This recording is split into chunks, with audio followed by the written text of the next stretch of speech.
for the kill, turning into his jungler. I love this idea. I mean, we're all thinking Ratatosker for the transformation target, myself included, but Bastet is great at the early pressure, which is what Rat would have provided. Benji just going to zone away Obey from their own speed. As meanwhile, on the right-hand side, Zalia gets isolated again. The Nenu is doing work, and the scariest thing about that is he's got 4 stacks on the Rangdars in under 10 minutes. 3 kills already. I love that back to pick up the early Rangdas. Now, this is the problem for E United, is that Ataraxia has been unchecked so far. He's up 2 levels over PandaCat right now, and Panda's pretty used to the way that E United likes to play around the right side of the map. He doesn't get a lot of help in the early game, and then he still is almost always able to step up in the late game and be that carry. Ataraxia not usually called on to be the hard carry for Obey, but this is one of those scenarios where all of Obey is going to turn to their veteran hunter and say, we need you to step up and have a big game here, because mid and the right side is way behind. But let's be honest, if you're an Obey Alliance fan, you've seen them in these positions before, and they've come back into it. When it gets to the team fight stage, they really shine there. The difference is, can E United continue to keep the pressure on and keep their foot on their throat the entire game? Because Obey, when they get to team fights, they can turn it, specifically with the amount of sustain they have with this Hell. Absolutely, and Hell being down, 3,000 gold pre-9 minutes, of course not where she'd want to be, but not it's certainly not a position where you can't come back as Twig gets hit by that stun. Big damage, nice cleanse though, coming out of Emil's. Really good cleanse. Here comes Screamer on the back. Bastet on the back with the bleed and the decoy. Kitties are dropped. Run, Twig, run. The only good Bastet. Over the wall as Amuse and Cobb joins the fray. PandaCat a little bit too low on Mana to get involved, but I tell you what, it was a heads up from Amilzy through that wall to find that heal. Venenu doesn't have his ult, but Polar Bear Mike does, and he's gonna go straight up into it. PandaCat, no mana. Look at where Benji is. He's handling everybody. Benji against the world on that backside. Then he gets a kill. Oh my God! He's a mad mountain. Juking all these abilities through. No way. Finally, he falls down. The rest of the team will pick up Zalia and trade, however, 2 for 1. But Obey get on the board. You know what? Zalia does almost as good of a job as Benji does. He doesn't end up getting a kill, but he falls and stops E United from doing that Gold Fury. Benji zoning 4 members, though. I mean, this is why you give your solo laner a massive lead. He's only got 2 items, but my man's level 11 and 400 health from Stone of Gaia. It takes a long time to chew through all that damage. Benji's been around a long time, played under a couple of different names throughout his career, but the one thing he's always been around, let's have a look at that play anyway, just to see exactly how he went down. Just ults. Everyone's trying to deal with him. He's just too tanky. He's level 11. Everyone around him is like level 9, level 10. He doesn't care. All he's doing here on the exit is trying to buy as much time as possible. He already found the win with the kill. Probably feels like he did whenever he was playing on this stage during Season 2 in the finals, where solo laners were big all the time. Not usually the case these days, but when Scream is coming over to your lane, helping you out, you've got constant pressure on that right-hand side. Speed buff invade went E United's way last time as well. All of that leads to the 4-man dive by Benji. Keep an eye on Venenu. He has 4 kills already. Level 11 at the moment, and the team really focused on the speed buff at the moment. They will take that down, but now Venenu under pressure. What is the Venenu doing? To Bastet to try and get away. Lord of the Afterlife used by Twig defensively to disengage, as does Zalia, but the damage has been done in terms of 6 guards spawned. Exactly, speed buff already down in E United's favor. Now, Obey Alliance looking to re-engage here because Ataraxia has joined this fight where PandaCat has not. So it's potential for a Portal Demon pull here by Obey Alliance, but decided they don't want to even go for that. So E United, not only do they get that buff and waste the time of most of Obey that they expected to, but it's Ataraxia whose lead Come on, Starkers, leave me alone. For Obey, that was free farm for PandaCat. He's able to push a couple waves in. He gets his red buff without any sort of contest. And I like this idea by Ataraxia. While it doesn't end up paying off, bars and trackers, and then makes get consistent. Yeah, I can confirm this guy is really not supposed to be doing selling false real estate. Say to yourself, all right, now I can give up a wave and a half in order to try and take this lead elsewhere on the map. That's what Obey Alliance Hunters tried to do, but just wasn't able to come up with anything. Well, that's what Benji's been doing from the solo lane too. Yeah, great United now, and pressuring onto the tier 2 means he can rotate into the jungle, looking to cause issues with people like Twig, like he's doing right now. Rest of his team are just able to continue to farm up. Level 12 starting to be reached for most, if not all, of the members of United, meaning they do have a small advantage with those secondary relics. Without a doubt, and Benji really feels unkillable at this point in the game. That's why he's able to push that wave all the way up to the tier 2 and then rotate and deal some poke damage to Captain Twig. Once Pretty Prime hits level 12, gets Am I the only one a lot trying? more survivability, and finishing off Pen Boots is going to be absolutely key. I mean, Prime has a decent amount of damage with the Doomore, but no pen at all. Meanwhile, Venenu, he's already got a Spear of Desolation done. Technically, 6 cats could be available at any given time to try and take objectives with Venenu, playing the Morrigan, but Goldfury down to half. Benji comes in to say hello once more, and his Captain Twig surrounded, but after Axia's pony's gonna run away, but the bleed damage is so much. Horny, constipated furry. Goldfury once again under threat. Now Meals, he knows he can't get in there. Twig can't get away from Venenu, who's gonna chase him down and get a couple more stacks on that Rangda's 9 now. Only one more until it's all done. North America's last hope isn't so unlikely as a lot of people may have had coming into this one. Not only have they got the goals, now in position once more, the ward coverage has been so solid, they can look towards the Port Demon, and only Zillion realistically can try and stop this. Yeah, but he has, even though he has his ultimate, he's only level 11. He's going to give it up. United get another objective, and in just 13 and a half minutes, they're up 5,000 gold. Was this all about first blood? It's not all about first blood. Was it all about Polar Bear Max play at the start? It was more about the second blood onto Pretty Prime, where Benji rotates in and starts getting the pressure. It's how Obey did what seemed like the optimal way to punish that start from E United, but how E United was ready for it on that right-hand side.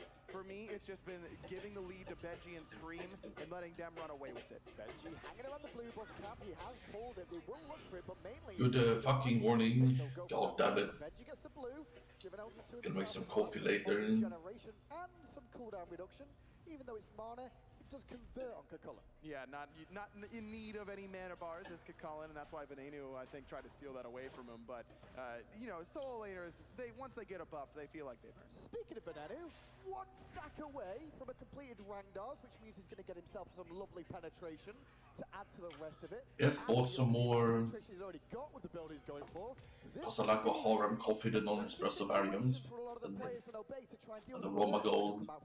Plus, it's extra movement speed, it's extra CDR. I mean, it's everything you could ever It's a really good delicacy in the Fallen Coffee. You need power as the Morrigan at this stage of the game because you're relying on the power built by whoever you're transforming into. So far, it's been Scream, and it probably will be Scream for the majority of this game. This Morrigan pick has worked out beautifully. Still more on the Stalkers on the Twitch stream right now. Such an intelligent selection along with it. I mean, it's taking what a lot of teams think is good, you know, Morrigan plus Assassin with early game ult, and then kind of putting your own personal spin on it. It's taking Scream's own god pool. Alright, so Scream at least gets showdowns. You can do with this pick. I love the flavor that E United has with it. It has clearly worked out beautifully. Well, it's just under 6,000, or just over 6,000 gold lead here for E United. Tier 1 tower. He's the only one that's gone down the right-hand side, but that middle one for Obey has been dropped below half health now. Obey just happy to have to just give up most of their jungle, most of the position on the map, because E United have dominated in terms of ward coverage too, which has limited their options of rotations. This is the time where Obey really needs to just pump the brakes and hang on. Let E United take their own buffs, try and be there to defend your own, and wait for this next Goldfury respawn. It's too early for E United to start trying to do Fire Giant. It's probably too early for them to even group up as 5 for a tower. In the mid lane, looking for pressure again, trying to press on 2, and he's bleeding away, but will survive this burst combination this time round. And Millsy should be able to resustain him back up. But this tower isn't healthy enough really for Obey to be quite happy about the position they're in. And this is what I love. E United knows that Obey just wants to slow the pace of the game down and wait, so they group up as 5, and look at where Scream is coming around the back, looking for that cheeky flank. And will he go for the pounce of the bleed? Well, it's going to be the declaw first of all, then the bleed, then the killing, then the holy shit. In and out, and it will prevent enough opportunity here for E United to take a free tier 1 tower in the mid lane and fall back once more. Small win once again for E United. Man, Scream doing so much damage right now.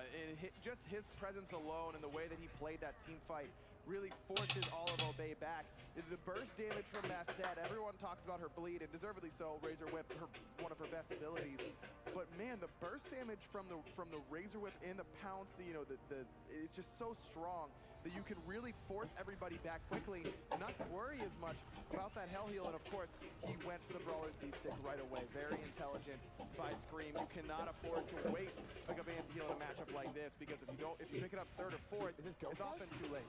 Looked like go time for a second from Obey. They were really trying to chase down United after taking the tier 1 tower on this left-hand side, but United playing the objectives more than anything else. After getting a couple of kills, they really have just had full focus on Structure 1, right-hand side. Structure 2, mid lane. Gold Fury, Portal Demon, left-hand side. Exactly, and that's the adaptation of North America during this Season 4. Used to, I mean, they still like to just hold, you know, just run at you all the time and try and hold tank everything. Yeah, that's kind of the NA Smork style.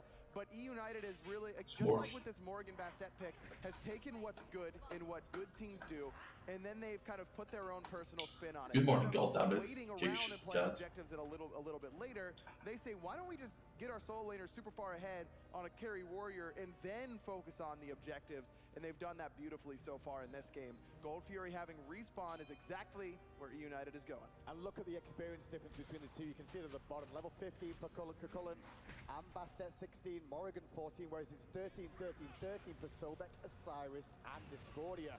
So at the moment, this experience is really coming into play in terms of health, not even counting the gold, which is being looked at right now too. Gold Fury getting very low. Captain Twig in. I'm thinking about the fact you die before 45 takes steroids, and especially that means Gold Fury goes down for E United. It's so messed up. He didn't even hear this entire fight. No. He was split pushing on the right-hand side and forced Ataraxia, who's the only member of Obey to be even close to even with his lane opponent, over to his side of the map, taking him away from that engagement. Very smart. In fairness, though, I mean, Bastet's the most dangerous thing on this map. You know, wrestlers tend to die early.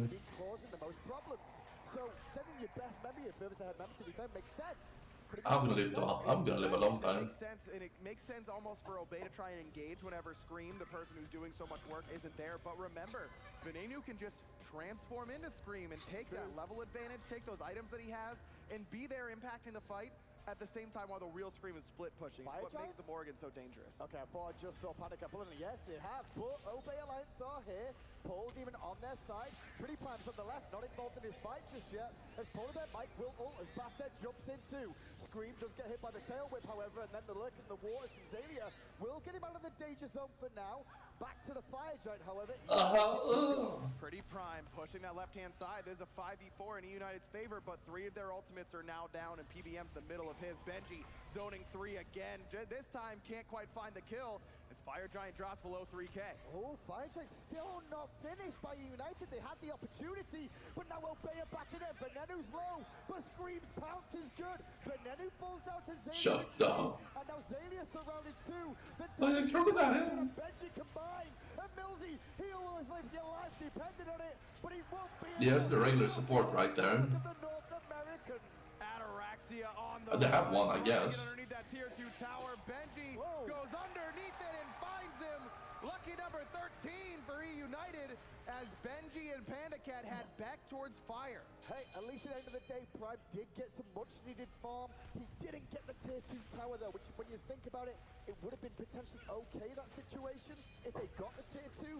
But the fact they didn't makes it even worse. And Polar Bear Mike is chasing him all the way back to his own tier 2 in the mid lane. Absolutely. PBM's help not really needed on this FG. PandaCat and Benji, the 2 longtime teammates, are able to bring this one down basically all by themselves.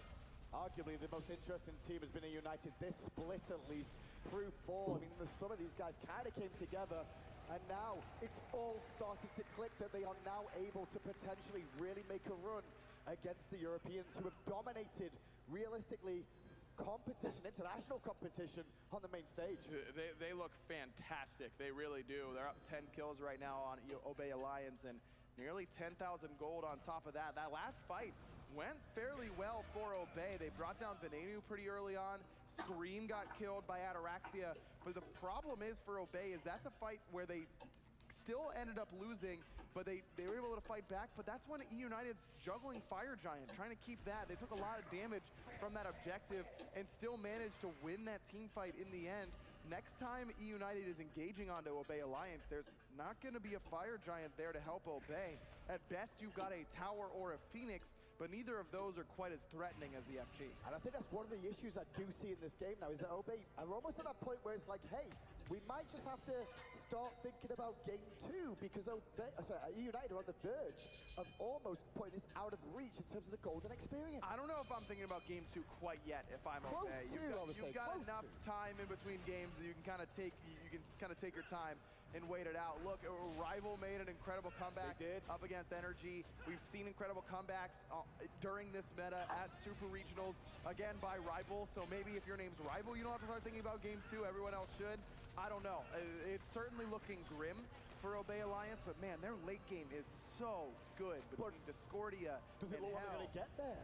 That's the worry. But you really, when you've got this as strong of a late game composition, even when you're down by this much, you got to have some sort of faith that E United's going to mess up. They're going to overextend. They're going to not respect the damage that Prime or Ataraxia is going to be putting out. You can't really give a... Look, if Obey is playing a bunch of early game gods, I'm totally with you. But this composition was never really designed to get ahead in the early game. It was never the plan to get this far behind, but still a possibility that Obey has some life. Do love the fact Polar Bear Mike has upgraded his sprint as well to make sure the whole team can just continue to swing auto attacks time and time again, and also give his whole team haste. That's going to be so beneficial for the likes of Pandika, even for Scream and Benji. It will make a big difference. Oh, absolutely, and Veneno as well, whenever he transforms and whoever he wants to transform into. Even as the base Morrigan, you have a lot of auto attack damage with that auto attack chain doing percent health off of that third hit. So have an upgraded sprint, one of the strongest relics in the game. The one underlying thing that people haven't spoken about just yet, or we haven't at least, is the amount of sentry wards that United have placed this game. The minimap is littered with them right now, which means that every member is involved in that over and over again, going back, buying sentries, causing problems. So Phoenix in the mid lane being focused, as is Zayli on the left-hand side by Scream. Scream's drawing enough attention to allow United to pressure the middle a little bit better. Did cost Scream his ultimate and his purification beads, though, as Benji gonna find the root on a Captain Twig. Mid Phoenix down to about half HP. Ataraxia gets done, but a big stripe coming out of pretty prime forces that carries back. Zayli's gonna chase a little bit, but Polar Bear Mike gonna zone himself. Now with the pressure, in we go again, and Polar Bear Mike and Zayli is annihilated. The apple will not keep E United at bay, as Twig has to walk defensively and Prime's on the wood for Benji. The Phoenix in mid falls down, and E United swing to the left-hand side. So much damage from E United now. This is where you can really feel the advantage in items and levels as Twig gets stunned again. The bleed should do it. Scream gets another one. Full penetration build coming out from that basket too, which is just meaning they're like paper at this stage. They've not got the levels, they've not really got the items to stay involved in that, and it's forcing them back every time. You may have sustain, but if there's nothing to heal, you can't heal. Absolutely. That's where the burst comes in Polar Bear Mike with these hammers has been absolutely lights out. He's been knocking them down time after time. And Fafnir is there's a reason he's been top pick, top ban basically all year. It's because that hammer's hard to hit, but whenever you do connect, it ends up paying off huge. Well, I got to speak earlier on this tournament about Veneno in the mid lane too. Like, a lot of people have been saying he is arguably one of the best, if not the best, mid lane in scrims in North America, but he's never really shown it overall throughout the year. He's never really stepped up, and it really shows his Morrigan play.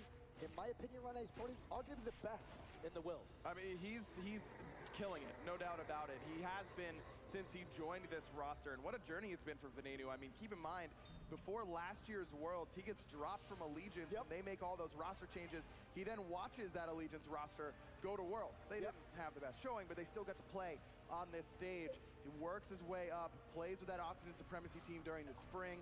He's been on the come up all year long. This role swap to mid has worked out better than you could ever really state. You can't overstate how well he's played in mid and how much of an impact he's made on this E United team. And the stories of E United, when you think about it, Polar Bear Mike himself started his career on an eager team that he got replaced on as time went on when they didn't do so well. Found himself looking for a new home. Eventually meets splits up with Benji, Scream, and Pandacat bringing along Venenu, and now we've got this team that is taking it to Obey. A lot of new faces at the World Championships for the C United roster, and you couldn't tell me. I mean, you really, it's so hard to tell that these guys haven't been here before. PBM looks unshaken. Venenu's played out of his mind. Scream as well. I mean, these are guys who haven't played on the world stage before, and they're absolutely killing it on their first time. Well, they're unshook right now as Scream from the left-hand side will bring those fire minions in. The Phoenix on the right has already fallen as Benji zones them all away. Already, Pretty Prime had to use the apple defensively to buy himself a moment's notice. And with Polar Bear Mike turning into a dragon, he will roar his way in to Obey's base and look to end this game. Can Obey hold?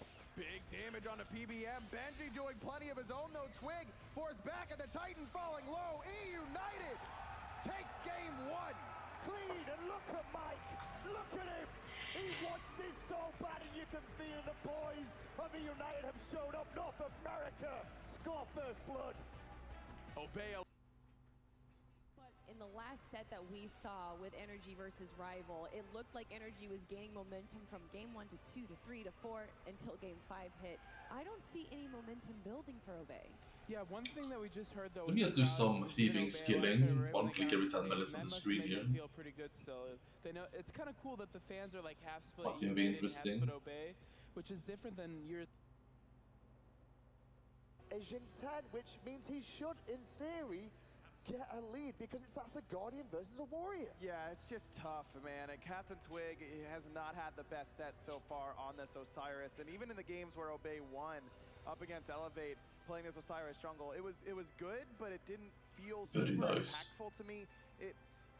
Obey, at some point, when you're prepping for a world championship, you have to find picks that you like, and even when it doesn't start to go, don't be upset, Kickshan, because of me kicking people before. I try to avoid stalkers, you know. This is it's pretty serious. Well, let's see how this takes up because at the moment we got my safety is more important. One start out of Obey, so pretty standard stuff that we saw the start of the year. However, differences for United. Well, look at the starts for the mid lane. Pretty Prime's adapted to what Venenu's been doing and starts off with the cooldown boots. Good body block there by Venenu to guarantee that red buff goes E United's way. Prime trying to get a little bit more potent in the early game. He's going to have mana issues on this Vulcan, not very mana efficient in the early game, but if he can just try and get some semblance of pressure for Captain Twig, and I love this adjustment by Obey. Game 1, Captain Twig kind of rotates over to the left-hand side, loses everything on right. Game 2, he sneaks into the enemy jungle, steals some buffs, but doesn't really get a lot of pressure out of it. Game 3, it's an adjustment again by Obey. Keep Captain Twig at a point where he can actually contest up against E United. Well, the only problem is that E I'm between the most standard Guardian of the last game. The entire jungle. They own the whole right-hand side. Obey not strip the entire left, however, and E United now have presence there, which means they'll get the United just looks very solid on it. Let's see how they play. Overall, you can see there's a small gold and experience disparity in favor of E United with how this has gone. It's true. Captain Twig is going to be. Our jungle is not a high damage jungle. Barely damage kill one person if they don't view the Aegis very well. Then out comes the Honey, mainly for pressure as Mike goes aggressive on Ataraxia, who has to fall back to safety. And Milsey used quite a bit of poke too, but the minion wave is already cleared from United there. Pressure definitely favors United in the dual lane. Good meditation there by Emilzy to try and keep himself and Ataraxia sustained. But that blink in from Polar Bear Mike chased out the purification beats from Ataraxia. So now both dual lane members of Obey relicless, where Pandacat still able to hold on to his purification beats. You mentioned the Vulcan in the mid lane. You mentioned you would have liked to see someone a little bit earlier for this game. Is that Obey's game plan then, is to try and get to a later stage of this game before they look for the big team fights? Well, the Prime's first item is going to tell me a lot about where Obey feels like they're Jag hittade en skärm som billigare och bättre. Och jag ska därför var lite power. Och det är möjligt.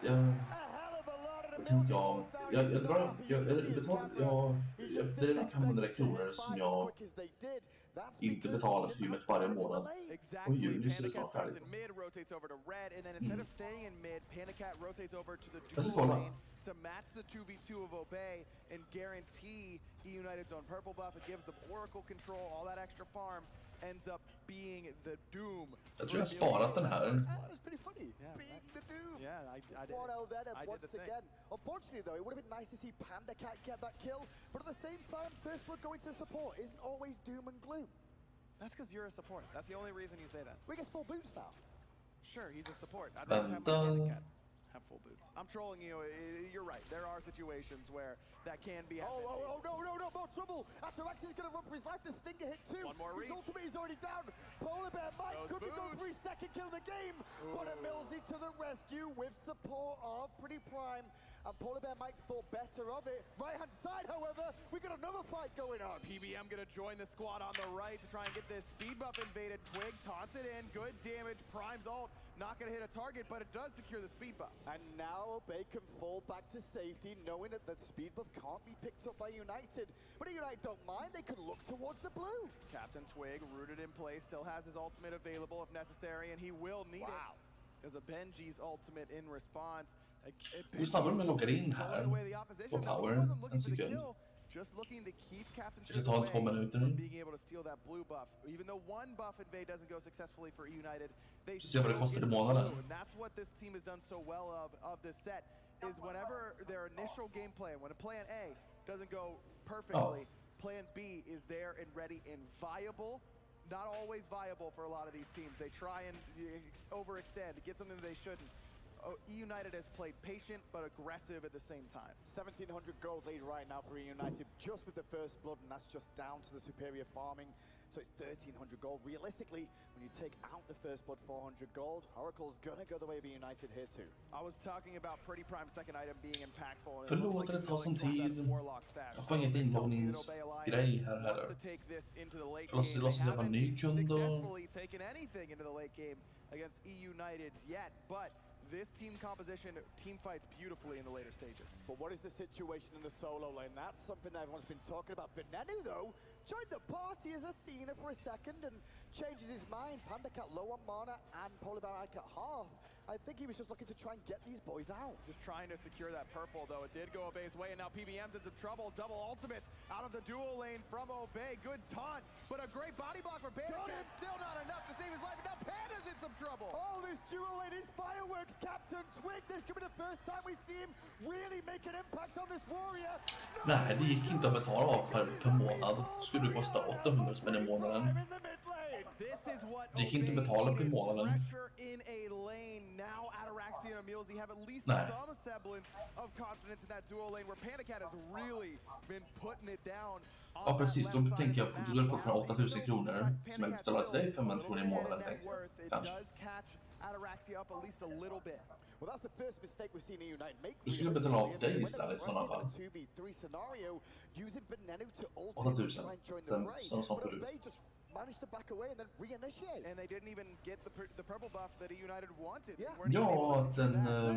jag trodde jag hittade någon billigare, men nej, det gick inte att betala på månaden. To play aggressive for the first time in a long time in this set. It's their initiation, and the fact that Obey, after getting, let's face it, crushed in the first 2 games, can still identify a very small window and pick up on it and play aggressive in that small opportunity is a good sign for Obey fans. A lot of pings around the speed, but Scream gets a kill Oh. on the right-hand side underneath the tier 2 tower. Zaya picks up 2 though, people over the wall. Mike will get away from the tower in time, but Zaya could still die. Benji wants to kill.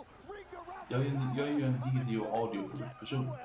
Polar Bear Mike survives, and this is perfect timing. They get the solo laner and the jungler right as the speed buff spawns. This time, it goes the United's way. And now they'll be able to fall back once more, but the pings were all down on that right-hand side. Jag försökte, men ingen vill köpa mina datadelar. Desk so worried about Zalia getting ahead or keeping Benji from getting ahead. Benji's level. Nej, jag ska ju inte sälja.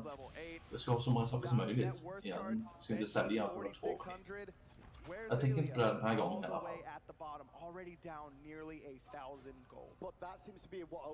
De flesta, det är en sekunds lag på allting. Så det går ju inte att spela, speciellt inte multiplayer här. Man ska träffa abilities. Aggressive player that this could cause some problems. They're going to have to deal with him in these team fights because he will do the same thing he's done in the last 2 games. Emilzy gets both buffs from United. Much better situation for Obey. Emilzy, you saw it the First Blood situation where he died dead. He was so upset with himself, and sometimes that can tilt a player. But Emilzy at a young age is showing that he can, keep his mind together on the stage. Ja, de har man chatten på. Jo, jag tänker ju inte, jag tänker ju inte, det är rimligt. Jag tänker ju inte, vad heter det, sluta använda de andra. Jag ska bara inte, jag kan inte spela på dem då.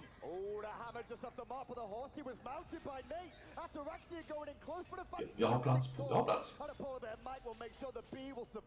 However, now it could be a turnaround because Scream's on the way round, but I don't think he'll be able to get here in time, even with the speed buff. No, purple buff invade definitely the right call here for E United as Emilzy tries to steal away his third. Det vanligt att ha 3 skärmar. Will not get it this time around. Araxie's going to be careful, taunting it again, and now Scream is thinking about punching. Det är okej. Twig behind him and Pretty Prime. He thinks Kom igen, säg ja. Doesn't have to use his ult defensively, just walks away, 3-2. Now that hammer combo missing as it hit the first time, and that's what allowed Obey to pick up that double kill. I have no issue with Ataraxia immediately hopping on the horse. As soon as Emilzy det blir ju 650. Ja, de stammat där, bra matte. Men vi kan ta 500 istället. And Benji, he's the focus of getting ahead, but whenever he's already this far ahead, now Scream can just say, oh, Benji, you're good. Left side, a lot of pressure to Emilzy too between the tier 1 and tier 2 tower. Mainly for the proxy farm, but meanwhile, Venenu zoning away Prime and Twig in mid. This is all United again, just trying to keep the aggression going. And keep it on this left side of the map because Benji could do it all by himself on the right side of the map. Look at where he is, proxying right now underneath the tower because that speed buff is about to spawn. Captain Twig's on the left side of the map. He might not even get here before this buff falls. Ja, tack så jättemycket, men då, jag har ju inte såna extra pengar. Zalia on the way to help defend, but Twig gets stunned. The pin over the wall forces the ultimate out of Captain Twig, and now it's only Zalia at the speed buff to defend with Pretty Prime nearby.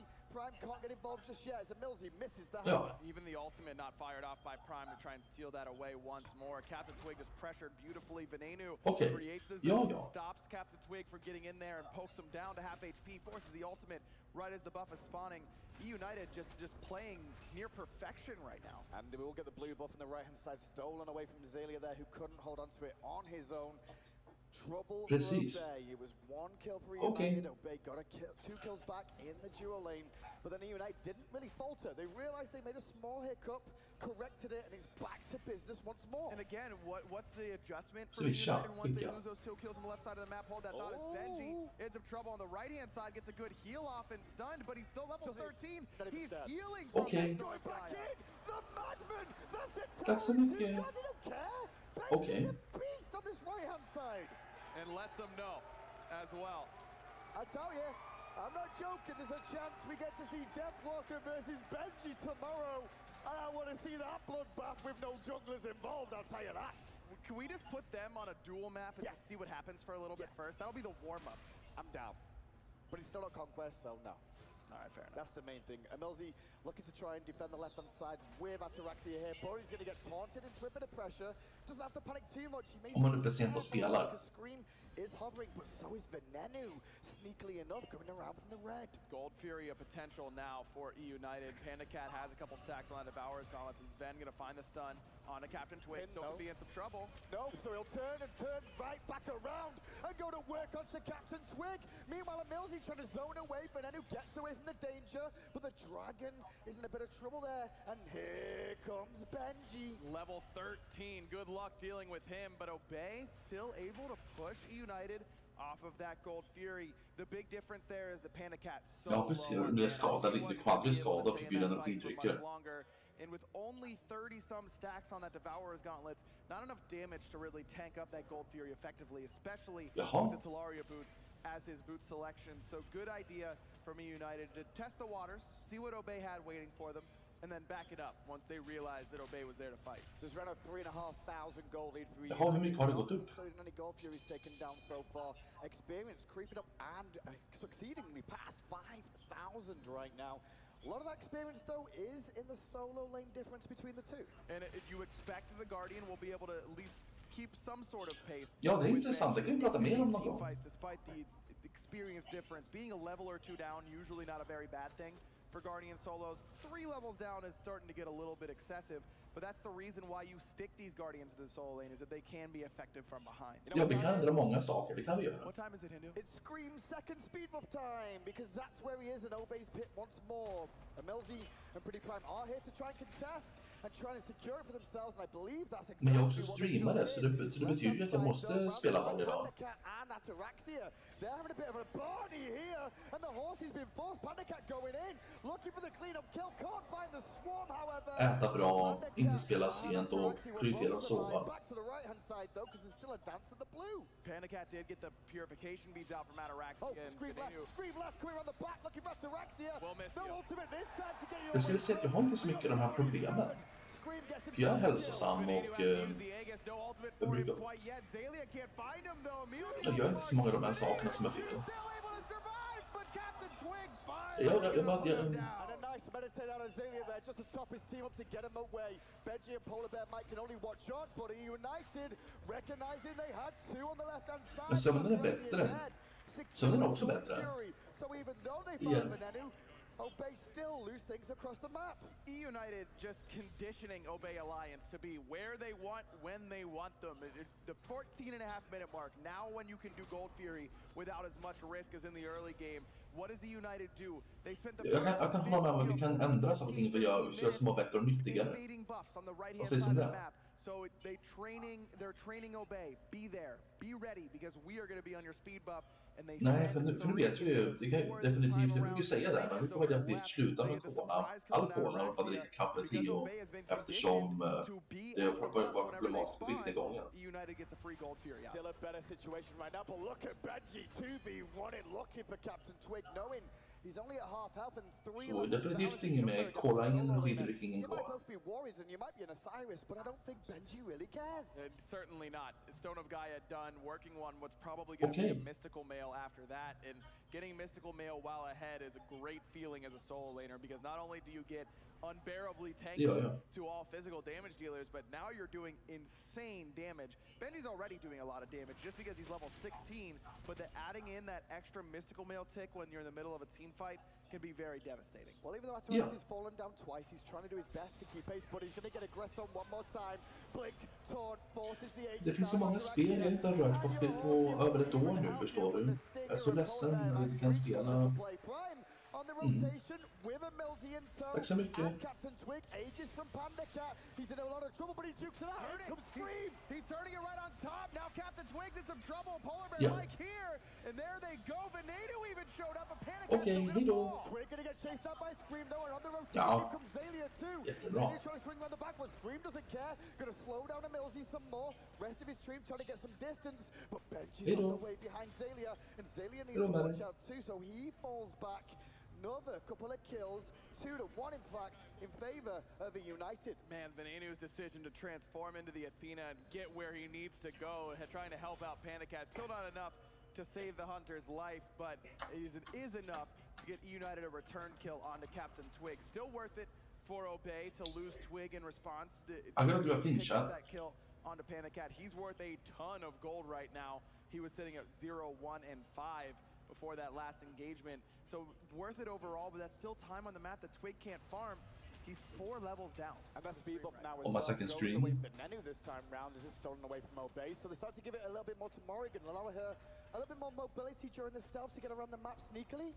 Exactly, you just have more mobility, and Scream, look, he's gotten so many speed buffs already this game that does he really need another?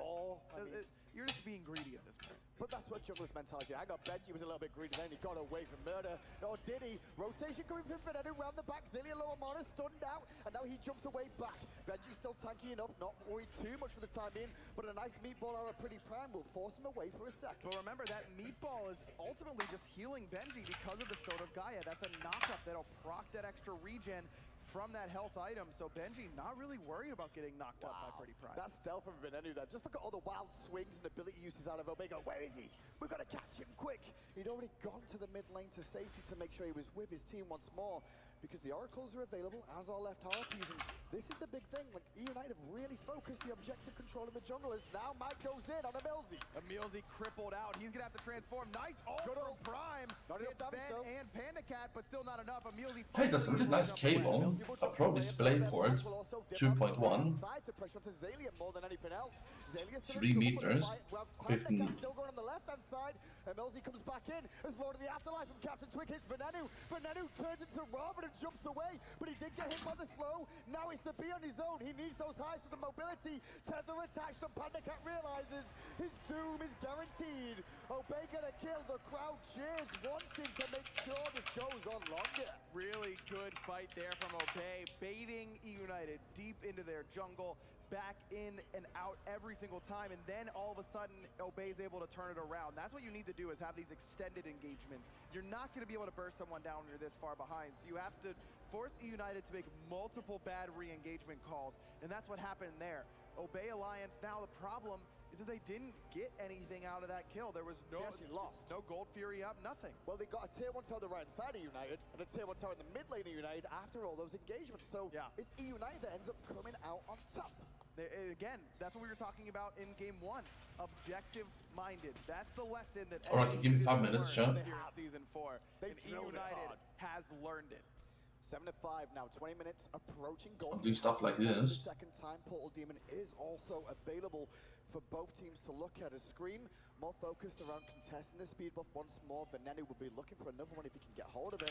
But there's still a couple of wards down for Obey, so they know the situation they're in. It's just very tricky without having tier 1 towers to fall back to.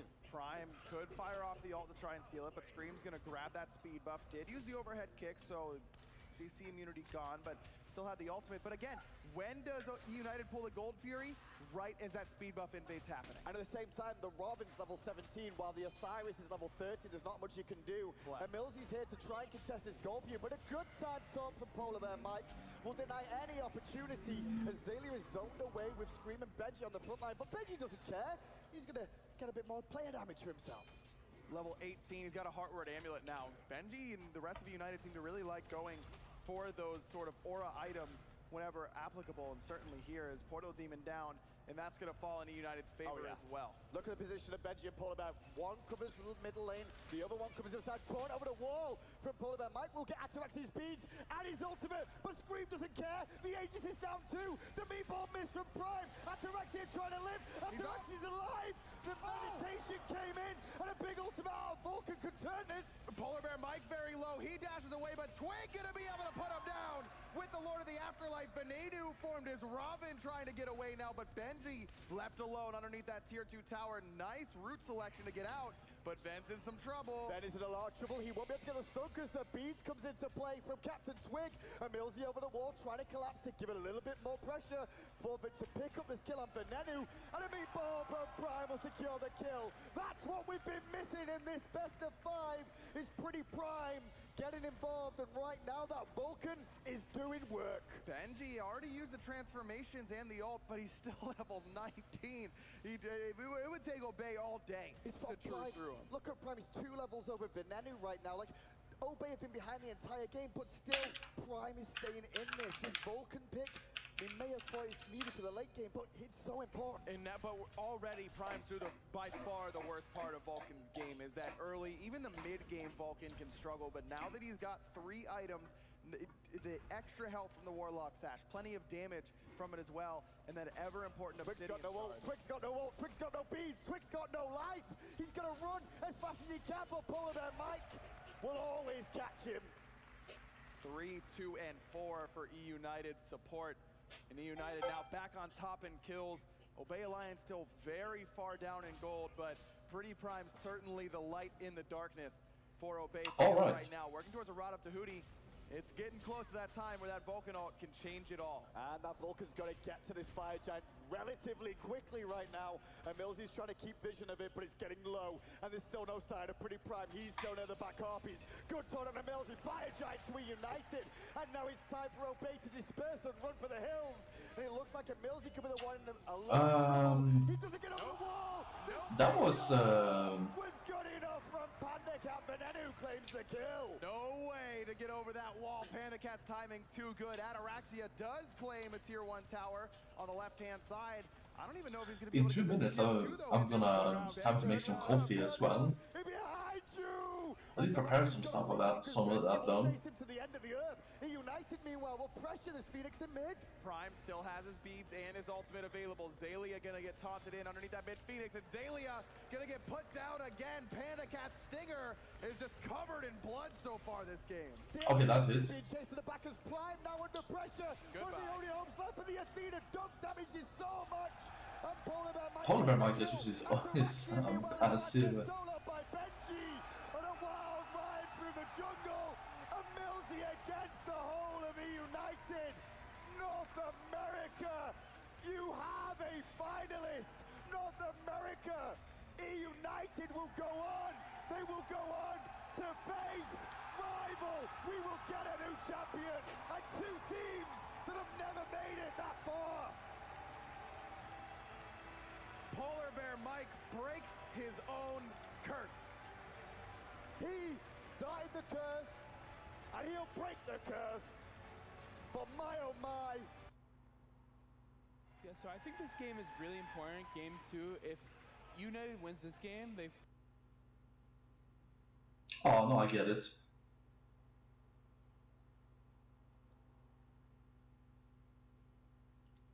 Wait, that's game 4? I don't get it.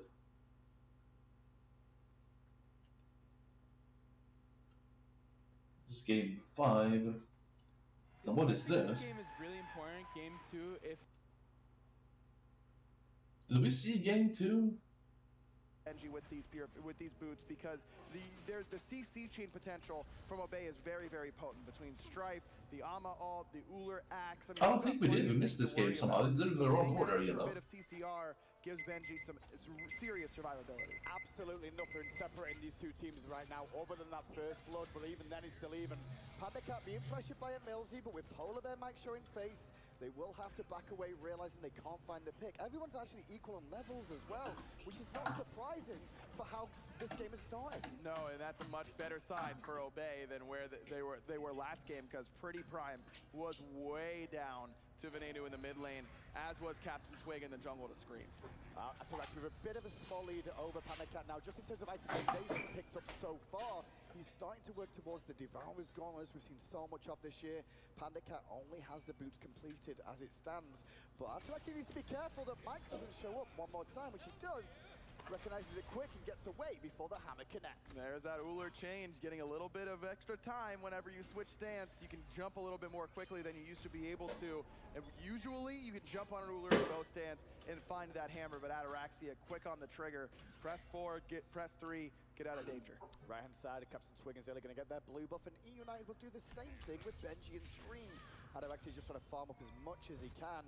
And only that first blood went to Panda Cat. That's the biggest key so far, and the only difference in these 2 teams. But even so, Ataraxia has had a really good start, because check out the net worth.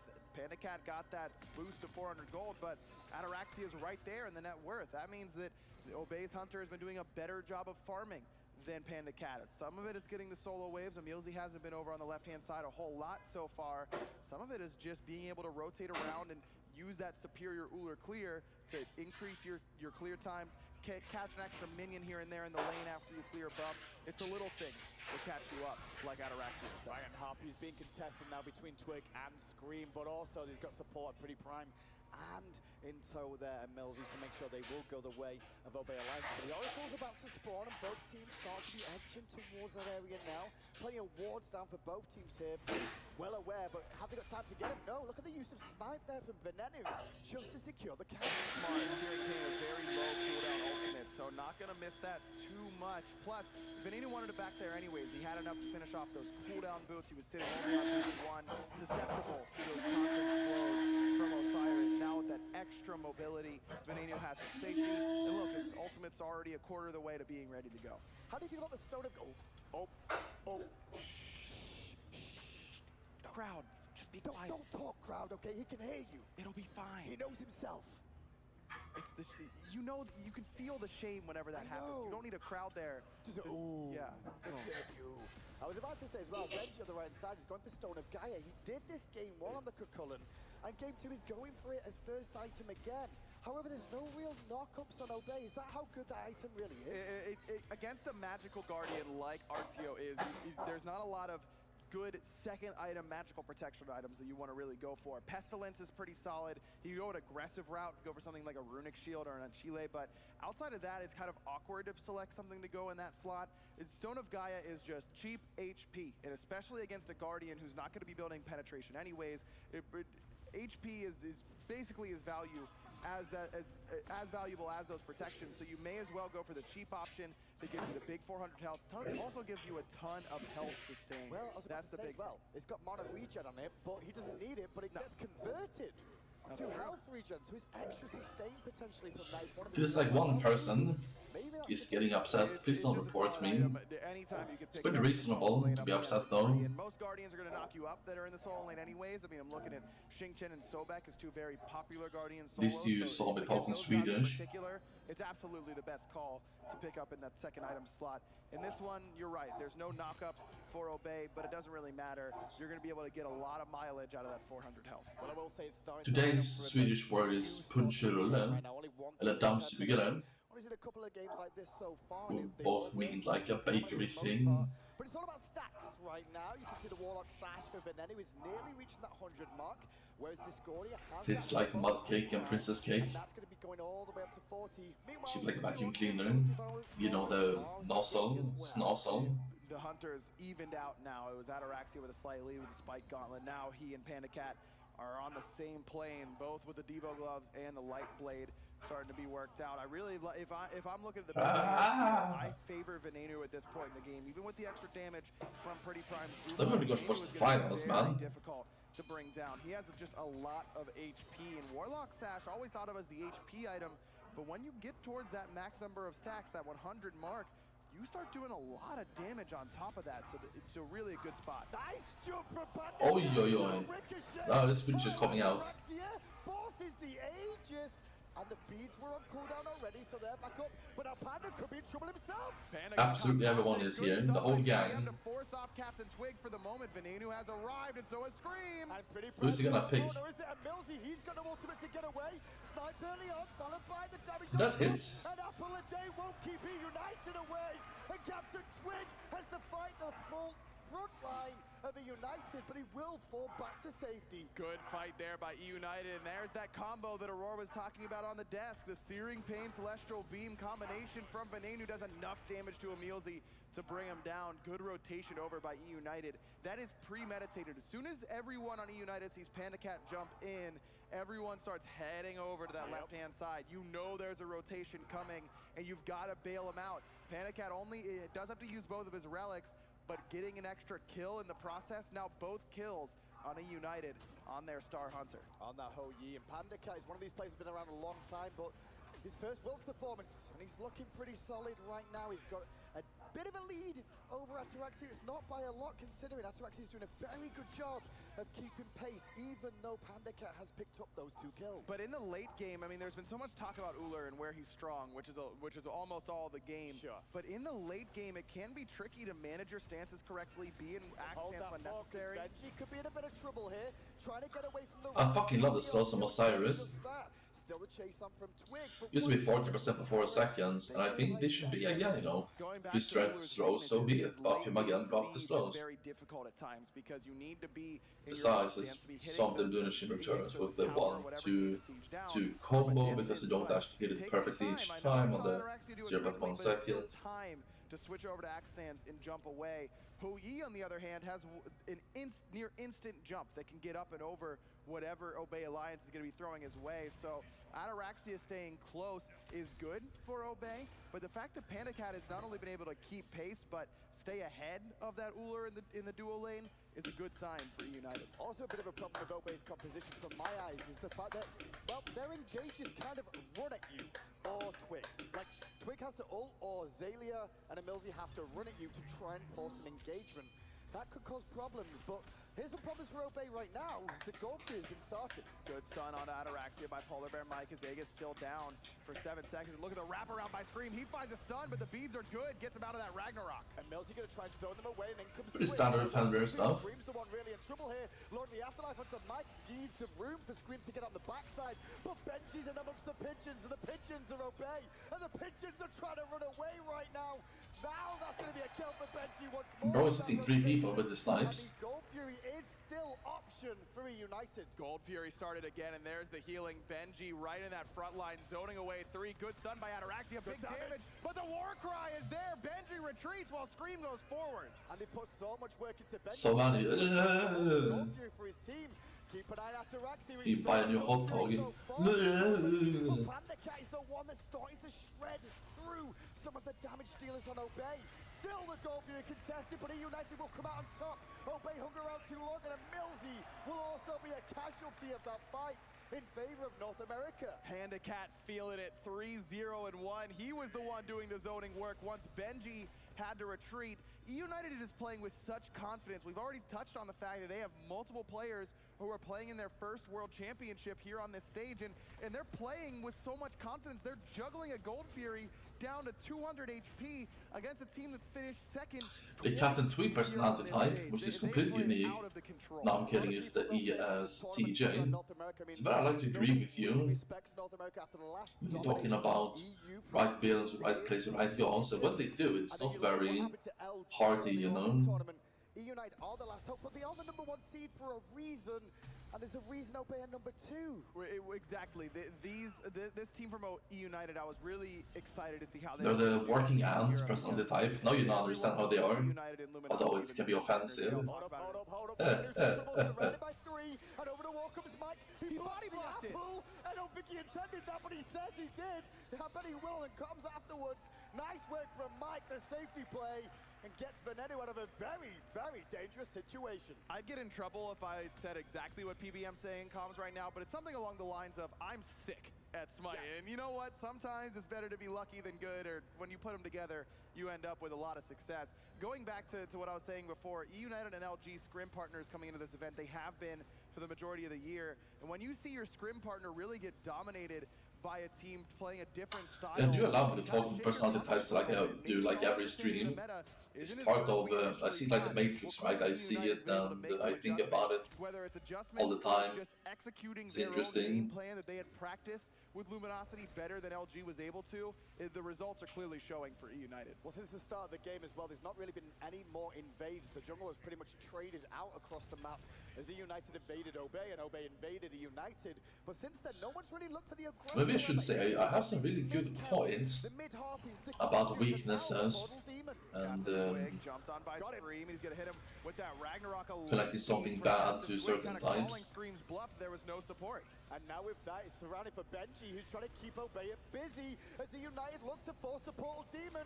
They do just that using Venenu's ult. The apple has spread to 2 targets, but those targets are wandering away, I should say 3. But Benji is just zoned and the whole team. Watch the back line, Nate's there. Where is Ataraxia doing there? All the way behind, and now all of United turns to face him. He's gonna be able to jump away, but that base Captain Twig in, who has to use his ult defensively. Okay, copy. As well, but with that cripple field, he has to walk back to safety. Overall, nobody dies, but a United gets the Portal Demon. Obey have a couple relics left, however, compared to that of a United. Pretty Prime played that fight very well. He was able to stay without taking a lot of fire in the deep backline. That's why he has both his relics available, but still wasn't able to put out the damage he probably would have liked. Still waiting on getting some extra pen, working towards what's probably going to be a Divine Ruin to try and deal with what Venenu's putting out on this rock. Well, look at the middle tower. It's nearly going to fall down soon. He's very, very low. Panda Cat and Benji grouping up on the right side, and Zaylee's going to get a nice route onto Panda Cat. Needs to get to the sky, but which way is he going to go? Into the jungle, but still aggression from Benji will buy Panda Cat time because the reinforcements from the United. My God! And Venenu just hair snipe that could help put a United into the finals. What a play by Benji and Ven. Benji takes away 3 members from Panda Cat. Nice ult there from Pretty Prime, but my lord, Benji has just been dominant so far this set. Only 1-0-1, but taking on 3 members, everyone's looking at Panda Cat. The Panda's low, he's got the Aussie proc, but instead of trying to chase him down, a lot of it was the support coming over from the rest of E United. Might as well tell the truth, in my opinion.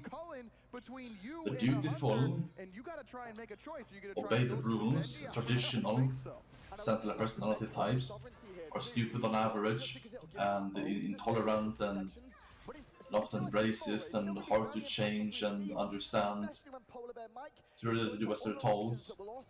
It's even more HP 5. I mean, just the HP 5 right now for this Cullen is going to be absolutely insane, and that's a big reason why Pretty Prime is going for this Divine Ruin. But all this HP 5 is affected by that Rod of Asclepius that Venenu has They can be very conservative on average, 75% for example for the working at personality type. Is stronger than the boosted Rod of Asclepius. There's so many problems I can adhere to the J judging perspective with inner sensing or feeling instead of thinking. They have taken the tier 1 tower in mid and the right hand side, but the goal discrepancy isn't that big.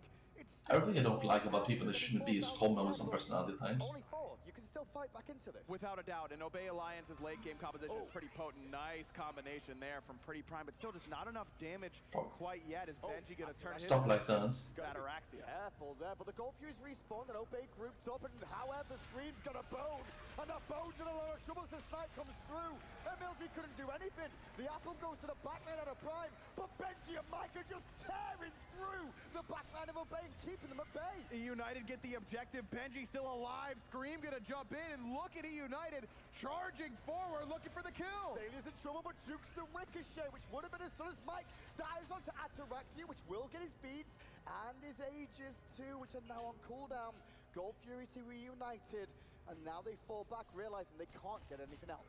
E United is just playing so clean, and the target selection has been perfect. Every fight around this Gold Fury has started off with Scream jumping in and picking up Emilzy with that ult. 0-3 on Emilzy. Half of E United's kills are onto their support, who has been a real leader for this team. And especially with the selection that he went for, this Amaterasu, you really want to get ahead, you want to play in the mid game, you want to use that aura to move around the map quickly, and then the damage aura to try and burn down objectives very quickly. When Emilzy's taken out of the equation, not only does Obey just get worse in dealing damage and being survivable, but that's their best counter engage option. You've talked a lot about how bad the engage is for Obey, and that's kind of by design. They want to take the initial fight, have United engage onto them, and then turn it around. And that's what Ama does so well, but when Ama's dead, tough to turn it. Oh my, Panda Cat is swinging so hard right now. Look at how low Captain Twig got already. Scream gonna chase out Pretty Prime around the corner, and this is all for E United to set up for the Portal Demon or the Fire Giant, depending on what response we get out of the Bay. All ults up except for Polar Bear Mike's, and it's nearly there.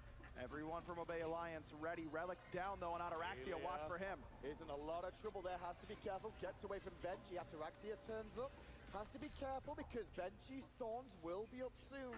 You don't want to all in against the Thorns because it won't spell a good situation. Emilzy goes to the backline looking for a stun on Venenu and gets it. But Scream takes him on a wild ride. There he goes. Emilzy again picked up and put down. Panda Cat. Boy, still ahead. Benji finally gonna fall. But now Captain Twig gets that kill, but still 4 members of the United groups up close, trying to use his sustain. Venenu gets one. Panda Cat gets The fucking bear stun for 1.4 seconds from hitting several people is very good late game. It's a good job. All the best R2 players. They might be able to go. They might be able to go straight for fire. Ataraxia the only one up, but still. So many interesting builds you can do. Good choice. Get the Portal Demon back. How much damage do you need, for example? Probably need more damage early mid game. I can boost. Well, he stole a That gold case. first earlier on this tournament. This United comp could go for the Fire Giant right now. We'll even look for it is the question. It doesn't seem to be. There's so many wards in the jungle. They will see him come in instead. Ataraxia will have to just head over to the red buff and surrender the Fire Giant to United in this second game. Man, United just playing so well right now. Again, they split up Obey Alliance. What do they do right away? They bait Emilzy in. He's been getting just focused out so often that I think that he's kind of getting a little anxious, pulling the trigger a little bit too early on that Amma ult, he goes a little bit deeper than the rest of Obey can really handle. And part of that, again, is because Benji just says, nope, you're not allowed past me. Finally, Obey is able to get something on the board. They bring down Benji, but not before Emilzy falls, and it baited all of Obey into a very tight corridor where Panicat was just absolutely ripping through them. And this guy, what can you say about him? 6-0-4, top of the player damage charts. The fact that he lived in that last fight is just incredible. You saw Obey actually take it tier 1 top the left-hand side. They were trying to get that as quick as they could, but United are shredding through these tier 2s a lot quicker than expected, and so they had to fall back to defend against this Phoenix siege.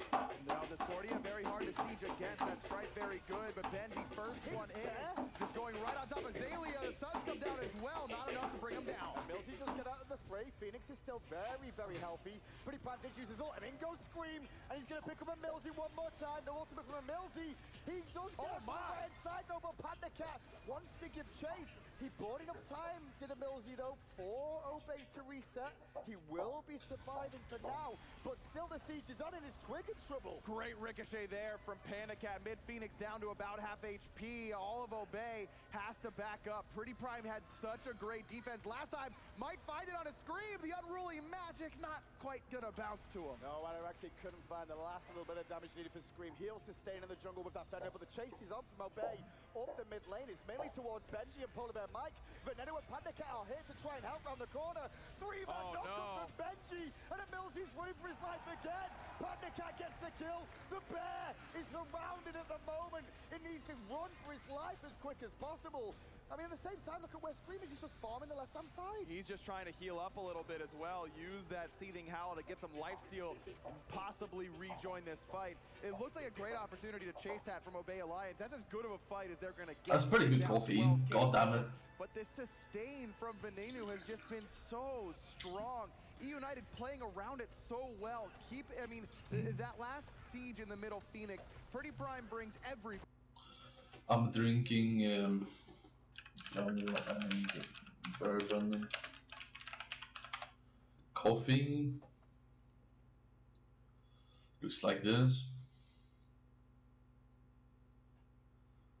Very dark roast, but this is not smoke. It's not like coal or anything. Powerful, bittersweet, and almost smoky coffee, long aftertaste. Anything else?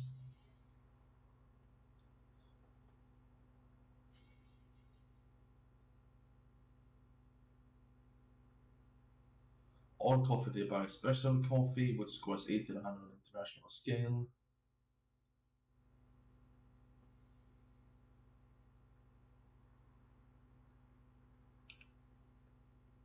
Hopefully that was, you get a taste of it, kind of. It really tastes like whiskey bourbon, you know. It's like sweet and saucy. They're gonna get down 12k gold, but this sustain from Venenu has just been so strong. United playing around interesting fucking beans, right? I mean, chocolate beans, whiskey beans. In the middle, Phoenix, Pretty Prime brings everybody down to half HP when Emilzy escapes. And what does the United do? Instead of backing up, they stick around. Is good, but it could be better. 15,000 healing for Venenu so far, plus 10,000 damage on top of that. I mean, he's doing so much healing. Remove Twig.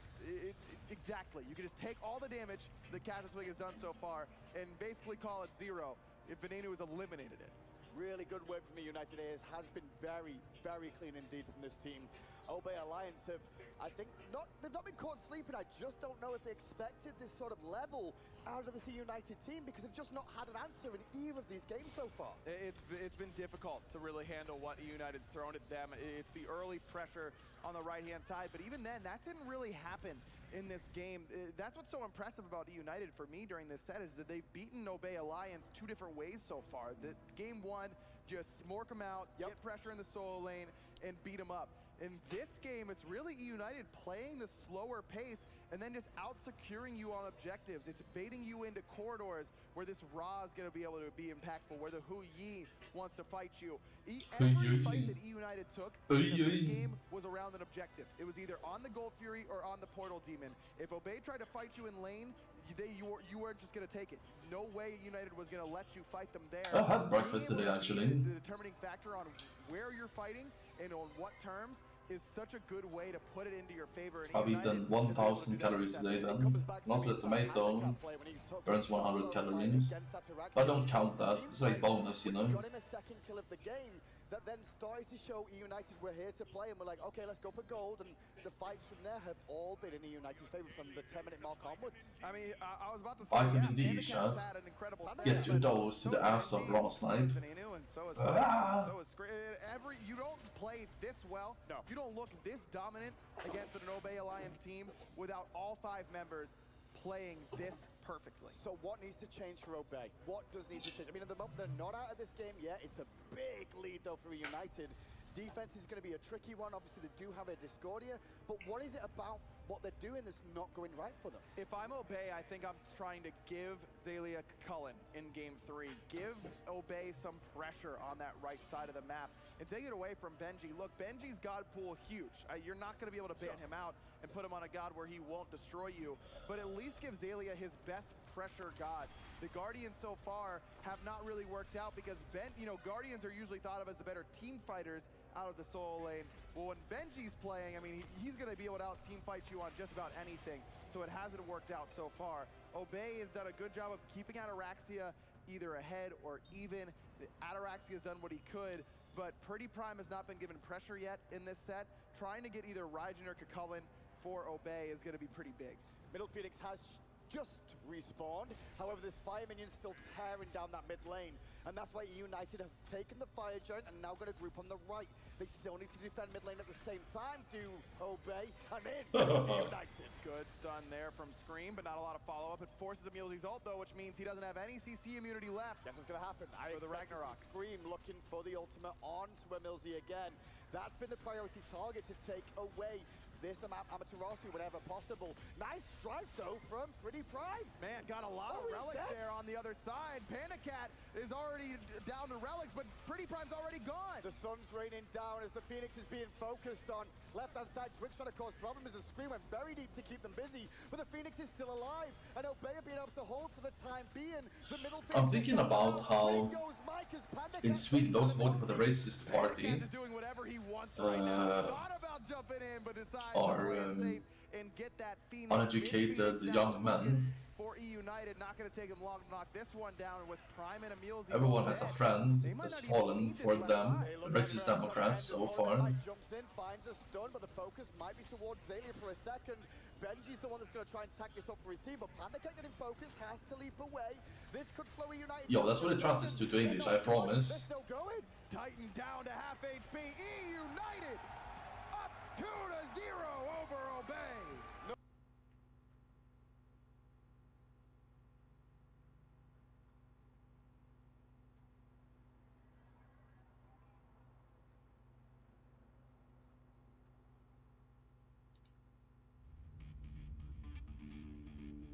It's not our building, but we rented it. Nah, I'm kidding.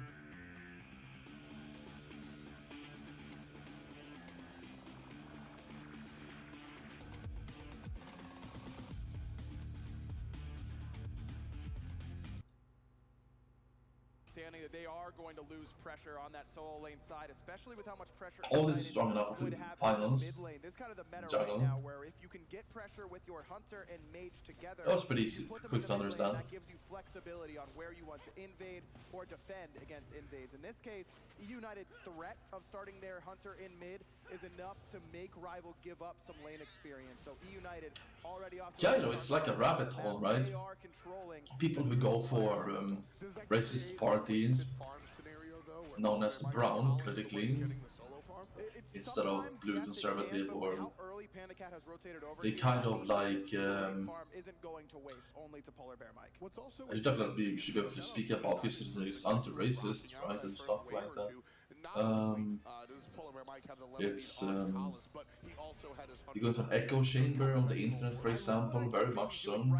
You only hear one thing, you don't understand one thing. He just goes and invades the back harpies, and a lot of players probably saying, well, why doesn't United just go contest that. It was the positioning of Vote and Wolfie that made sure that Venenu couldn't be comfortable. And look, Ice just going right around the back to pick up this other set of back harpies. Now he does need to be careful because the dual lane from United is on the way into this jungle. Talking about racist province society is good. Chat, I should be able to do that on stream. That's kind of crazy. Right side was a little safe, left side not so much. In fact, he's going to get greeted by. They don't seem to focus on the main question that. Jesus Christ. No way he dies there, man. You know, what about, you know, humanity, you know, what if people were equal, you know? What if people are the same and shouldn't be racist against the immigrants? Every time you mention racism, they either deny that they are and shift to something else, or they just say that Ice getting harassed here by Benji, but no kill just yet. When as soon as Bastet oh, they admit being racist, go like I do this intentionally. Continue down that path, absolutely understanding the target. But mostly it's people they don't want to talk about that fact. Just like the conservatives don't want to talk about every decision they make makes it worse for equality. 2.5 minutes trying to put less pressure on the enemy back harpies. And United so far 2 for 2 on this fire benefits elementals. few rich privileged people, you know. Critical to United's plan to get Benji ahead. If Rival, whether it's this game or in any set, can start to really put pressure and consistently secure fire elementals, it's going to go a long way to shutting down what United wants to do. You could say it is pretty dumb that racist parties going to focus on one question, and thus it's cannot like politics because they just handle one question and are clueless about everything else. Shouldn't be able to vote for racist parties, shouldn't be able to be recreated. That's kind of politics I would induce. What's the word I'm looking for here? He's on the map. Prospect. Exactly, and the Rival is getting back camps consistently. Back camps becoming backwards evolution, backwards politics, backwards society. How quickly they're up and how much they're worth. Can't say that it hurts anybody. Back camps not only gets him some extra farm and steals it away from a United, but allows Rival to farm up their own back camps consistently with other players. Most junglers want you to wait so that they're at least getting some guaranteed experience in gold off of those XP camps. The way that this is bound to certain parts too already, huh? Wolfie, Deathwalker, those guys to just you sort of think about at least. Off rotation and not worry about having to split it. I mean, you literally have 2 more camps in the MVP. Not a bad deal. Yeah, I'll absolutely take that one. United here, you know. No, that doesn't mean like communism necessarily, but it's also an interesting thing politically if you do it correctly. You know, instantly have equality between class and race and sex. A much more passive selection. North America thinks solo side pressure is What are many evolved honestly because of Benji. Look at this, Ice still just on those back harpies, now waiting for that. It's common for advanced alien races to have communism. Grab him and put him on the mini map, and capitalism isn't sustainable. I know some still monarchies, which is pretty interesting. For first blood. And United is actually kind of making an adjustment. You were just talking about where NA really seems to favor the solo lane and the mid lane over the dual lane, but United kind of a European style to put Polar Bear Mike over on that left side of the map so far through 5 minutes early on. Vote kind of just taking that 1v1. It's leaving Venenu alone. Venenu was kind of the tertiary win condition for this team for a lot of this fall split. Let Panicat and Benji be your true carries. But with how well Venenu has played, United, I think, is... Yeah, maybe it's like Ant Queen and Drones, and they are literally not the same as the Queen. Putting some trust in their newest member. That's really should have hit that, Colours. Really, it was gonna hit that. Absolutely wants to reach and race to that late game. Venenu is on the back end of his... I mean, he's been disjointed different seasons. Sort of still a rookie in my eyes, though not technically. His experience at these levels is not quite there yet, but United, who do have some experience, Benji, the only player that's seen the world stage, have the trust, and I think that's one of the most important things here. Rival now setting up to try and contest these fire elementals for really the first time this game, but look at where Ice Baby's going. Thought about heading back, but sees Scream and Benji on that ward. Great adjustment by United, understanding they've lost every back camp so far this game, and that really cannot afford to continue. So Scream just does a good job making sure he has that time. Vote's going to show up in a pale Panicat against the wall, slowed against with the pillar. The ultimate won't confirm it, but he goes aggressive, jumps on in. He's gonna kill this, right? Vote go for Jukes instead and relies on Ice. Ice Baby gets it. Nice kill by Rival, and trophies here with a psycho drone, but Ben's gonna claim ice. The bite back from E United, very, very important. Rival get themselves on the board thanks to I'm very politically interested, I've been very active, especially before 25. I was part of a youth organization. It's left. I agree, and it's almost more important that Venenu's able to grab a kill as well. And the idea of... I remember to post this on Wednesday's chat.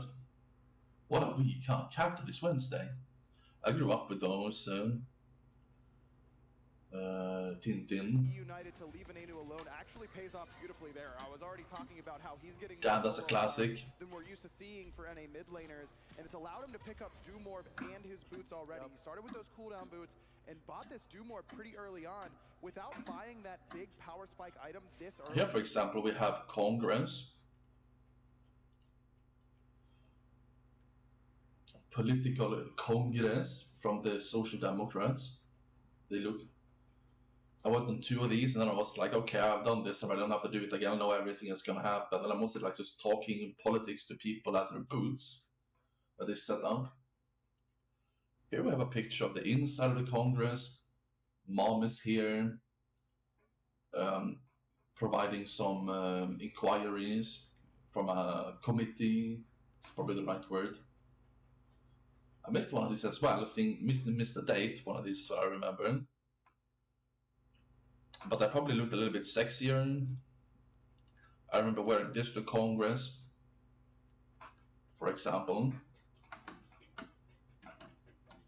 Okay, 3 pictures is enough. I don't know if Ven's able to secure that kill, so already E United's strategy impacting their team fights. And really, that's the word strategy is what you mentioned, and I think that's the key here for E United. I mentioned it in sort of the pre-game hype moment, but these two teams are basically here. I always talk about if you follow the meta, you're following the leader, hence you are not the leader. E United and Team Rival have created their... Screen's playing Bastet.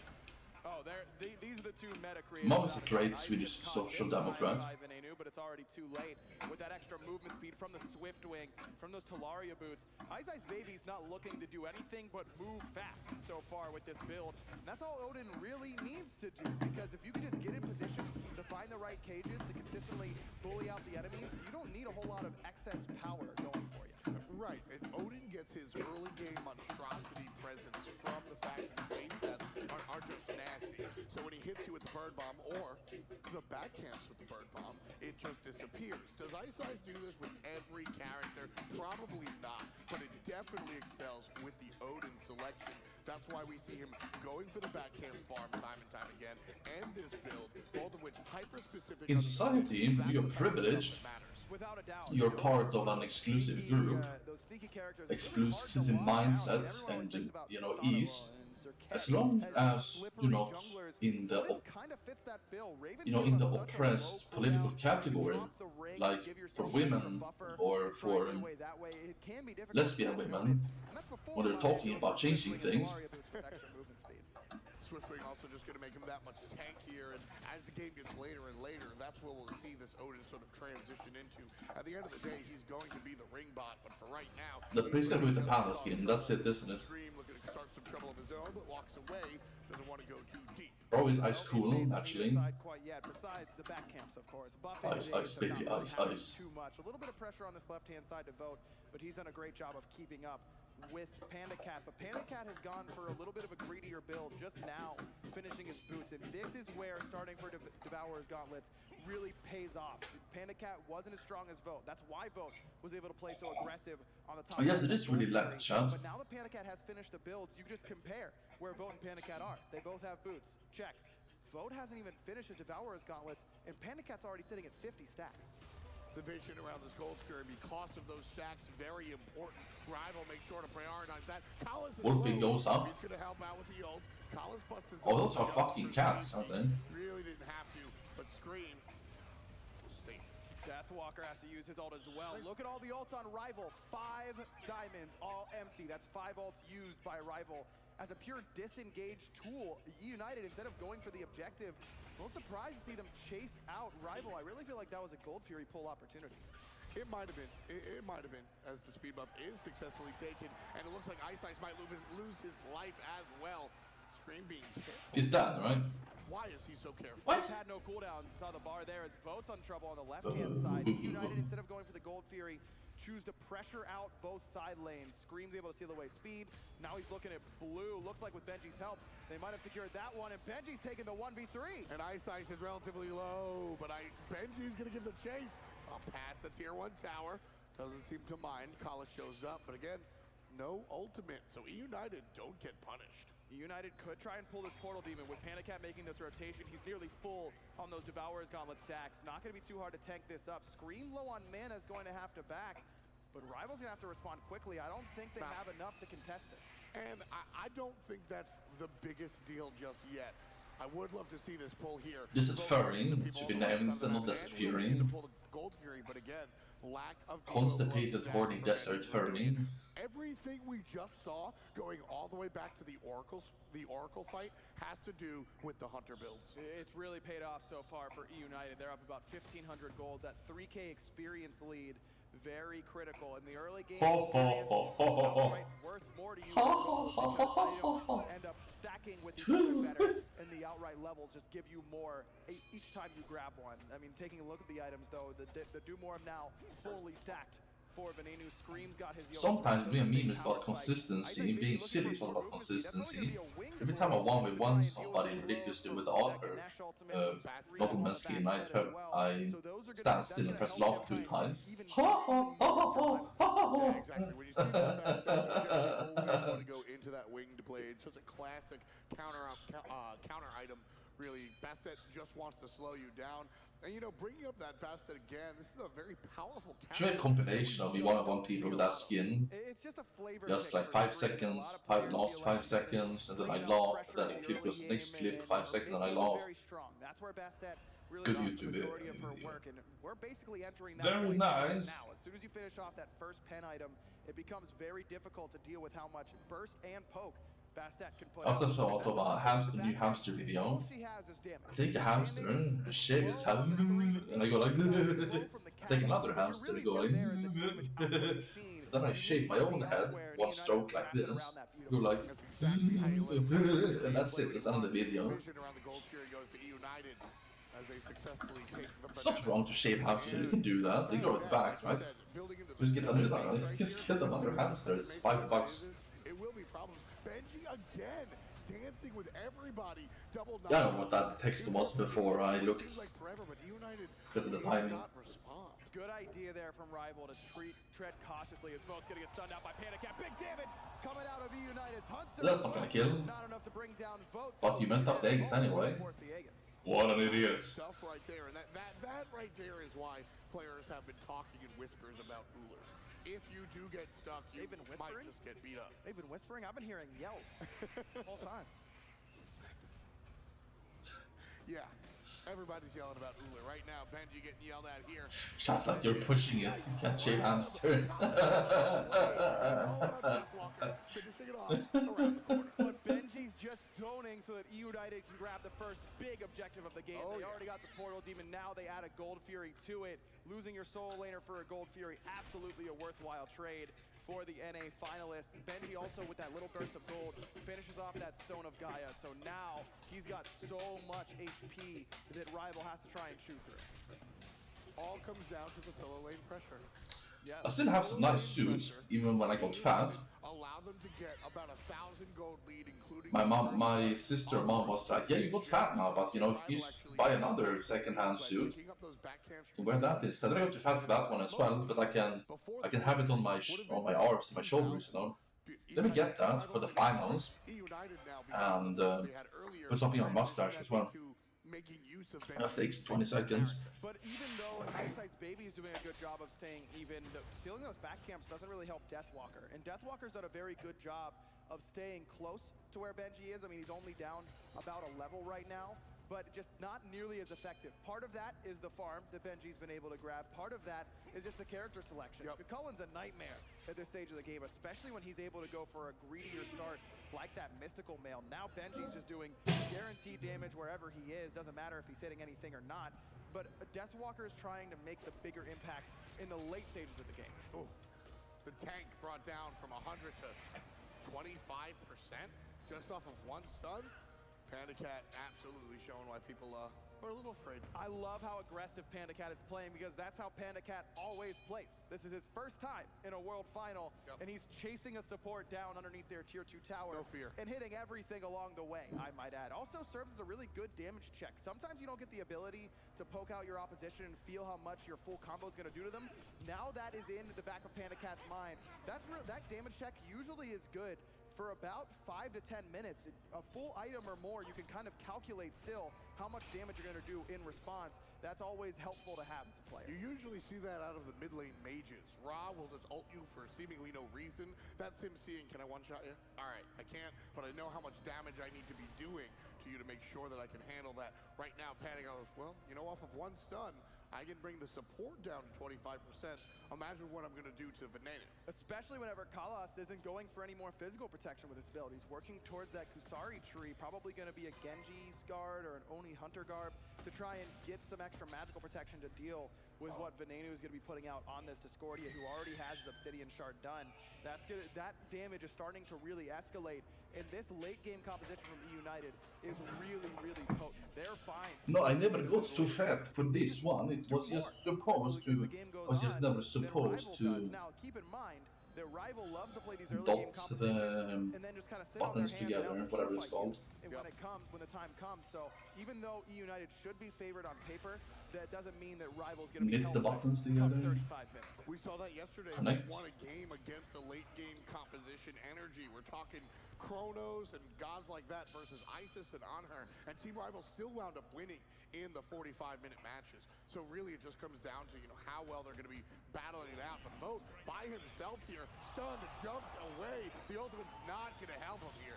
You can tell the chat is bad sometimes depending on what they're shouting about, making noises about. But, you know, just analytically, you know, it's okay to be bad at stuff. Most of them are not Diamond. They have to play casuals. They gotta balance their game for ranked, but most people just play casuals, you know. What do you think about that? Doing plenty of damage. Wolfie uses both relics just to try and stay alive, but Benji still gonna find him underneath the tower. Benji versus the world. That's an incredible sense of understanding just how tanky you are beneath a tier 2 tower. Vote's trying to punish, but no chance to survive. And what a play by E United. But keep in mind, all of that starts because Vote's way out of position. The response from Rival is beautiful to get their Hunter out of danger. Big plays. Chat, I need to zoom in. Can you see? Now you can see my mustache.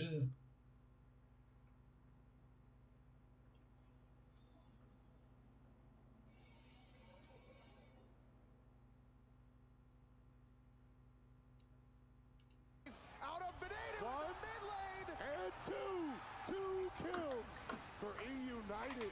And Bro says 2 kills like that. How you play Bastet. You go for the kills that nobody expects you to.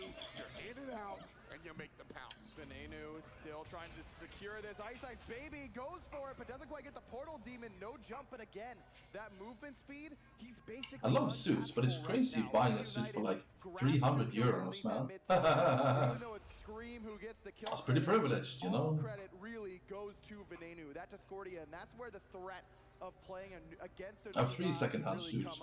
If this is 6 months from now, everyone knows, oh, can't stand too close to one another. Discordia is going to bring us together and provide that burst. Still just some unfamiliarity with the character on the range. I'm gonna buy a black one as well. I actually can do it. I can do it just like in the building over there, across the street. It fits the playstyle. You can jump in and jump out, make those plays, and be the guy that can successfully capitalize off of the nonsense coming from the mid lane. Just shy of 20 minutes here, folks, in our first game of the Grand Final. Besides, you have like a grey woolly suit, so you can wear it for autumn and spring. A black suit, maybe not outside, you know. You can also, yeah, you can also say like, you know, you got expensive suit, but I wear it 2 times per year, you know. Probably ever during the Pro League. I mean, you think about their game up against Dignitas, where they're down 3 Phoenixes and just sit there and wait and wait and wait. They're able to get it as PandaCat trying to get on the run. Collins with that blink ultimate. Ice Ice Baby's right there. Plenty of damage into Panda Cat, and Wolfie's gonna find him. Polar Bear Mike a little bit too slow, not able to get there to help out his teammate. If I could afford, I would have like 5 tailor-made suits, like one purple, one white, one black, one golden, fucking, you know, stuff like that. Bow tie probably. I need a bow tie as well.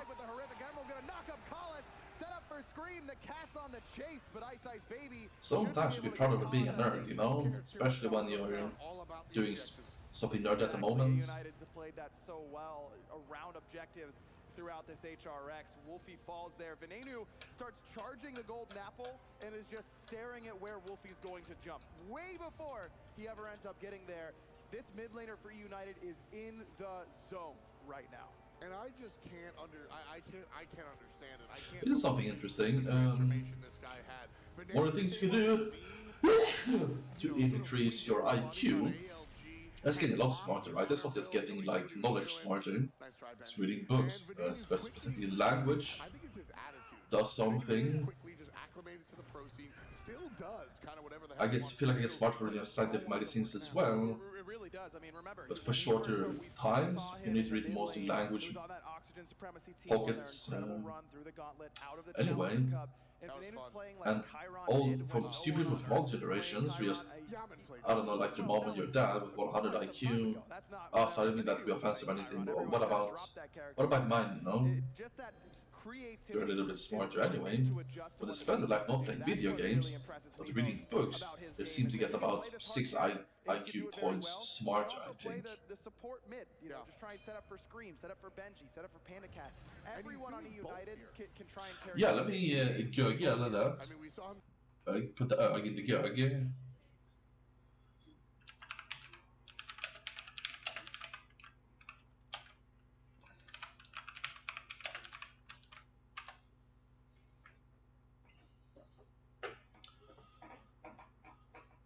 Really increases your IQ because it develops new neural pathways in your brain. You can feel that.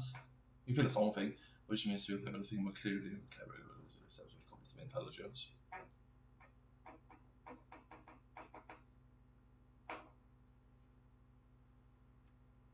Even in the Greek times, they said the intelligent people need to chisel their brain with books.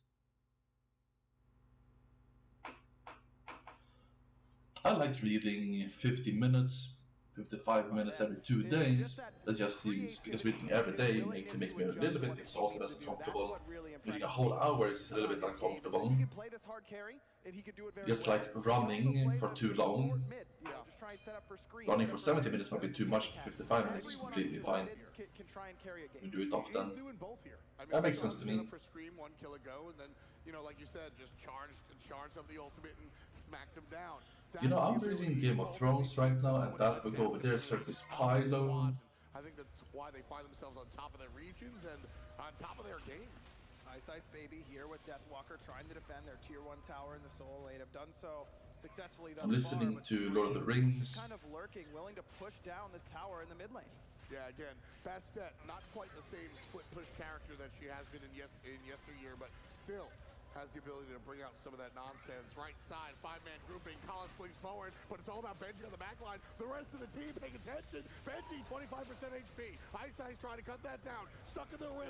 Will he die? Yes, he will. Both puts him in the ground. But look at Scream. Look at I read 45 books, which we concluded last stream like a week ago or whatever. Some time ago. Anyway, I don't remember. It's I still feel like I need to read like a lot more. Like no matter how much I read, I can do more, you know. Something you're supposed to do. We've seen a ton of anti-heal dedicated to it.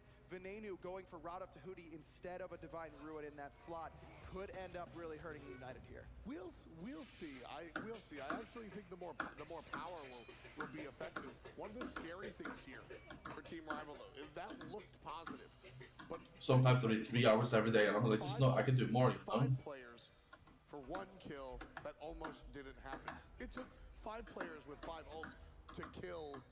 That's okay, right? You know, I'm not stupid. I don't read too little anyway. But keep in mind, Benji's level 20.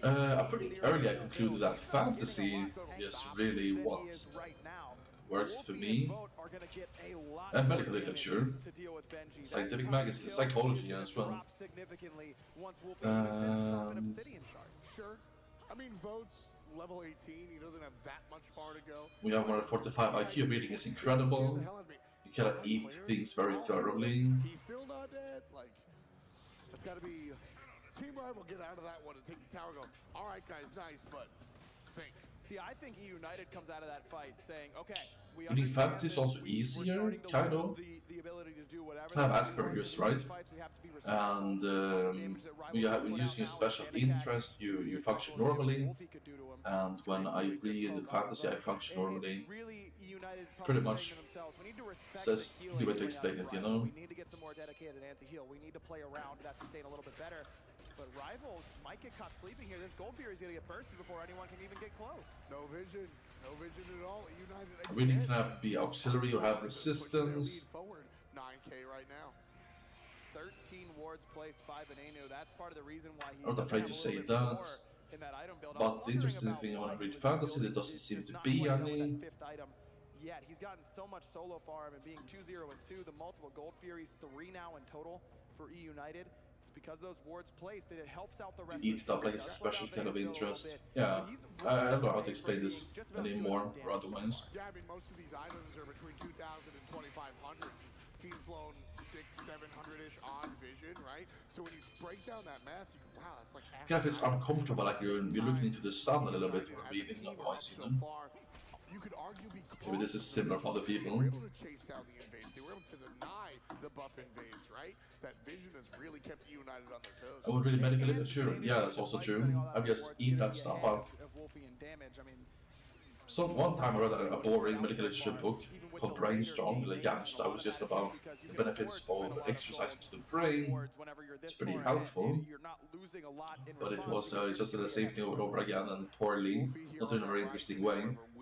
But stuff like down over there, on number 8, you go back to Gregory, there are 3 of those, 600 pages of very scientific, difficult stuff.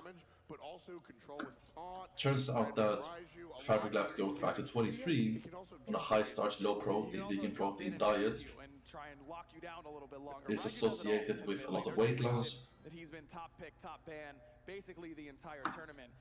But the problem is if you don't get ahead early, the mid game doesn't feel super impactful. It is associated with better arteries and less heart disease and cancer and control blood sugar and blood pressure, protective benefits that are very useful always if you have a normal diet and you're not even trying to lose weight. You get the most of it just from adjusting from a too high protein diet, which most people eat, especially in America, down to a normal amount of protein you get per day. So Americans get 110 on average per day, eat a lot, and meat, right? I guess. But they should be eating 55, 10 less for women. Rival playing the mid-game slow, and that's kind of the idea right now with how far Anything else complicated? Well, how about the fact that re-engage off of an extended fight and really utilize those the benefits of fasting, so I think you should do some fasting, is associated with the fact that we actually was about eating less protein, because the protein choices are usually bad and unhealthy. It wasn't just about weight. But now it's about the fire giant, and United take it down. Wolfie looking to take down the wrong guy. 2 fights, and Ben is going back in. Here comes Benji.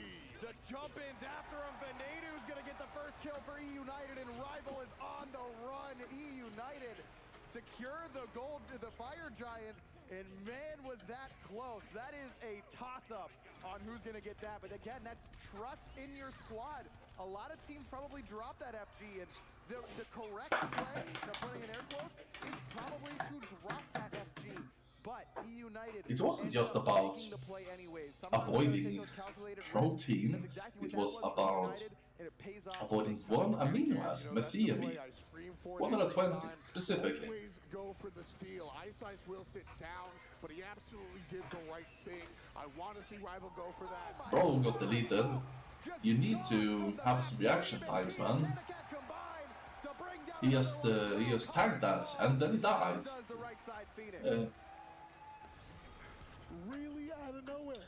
Hail of arrows into So how do you get a low myth here in 65% diet? of votes health. Just see you Just later, man. vegan And I sources, think you that's know? why I like the Bastet selection. Incomplete protein First, that sources becomes are so actually healthy. surprise, right?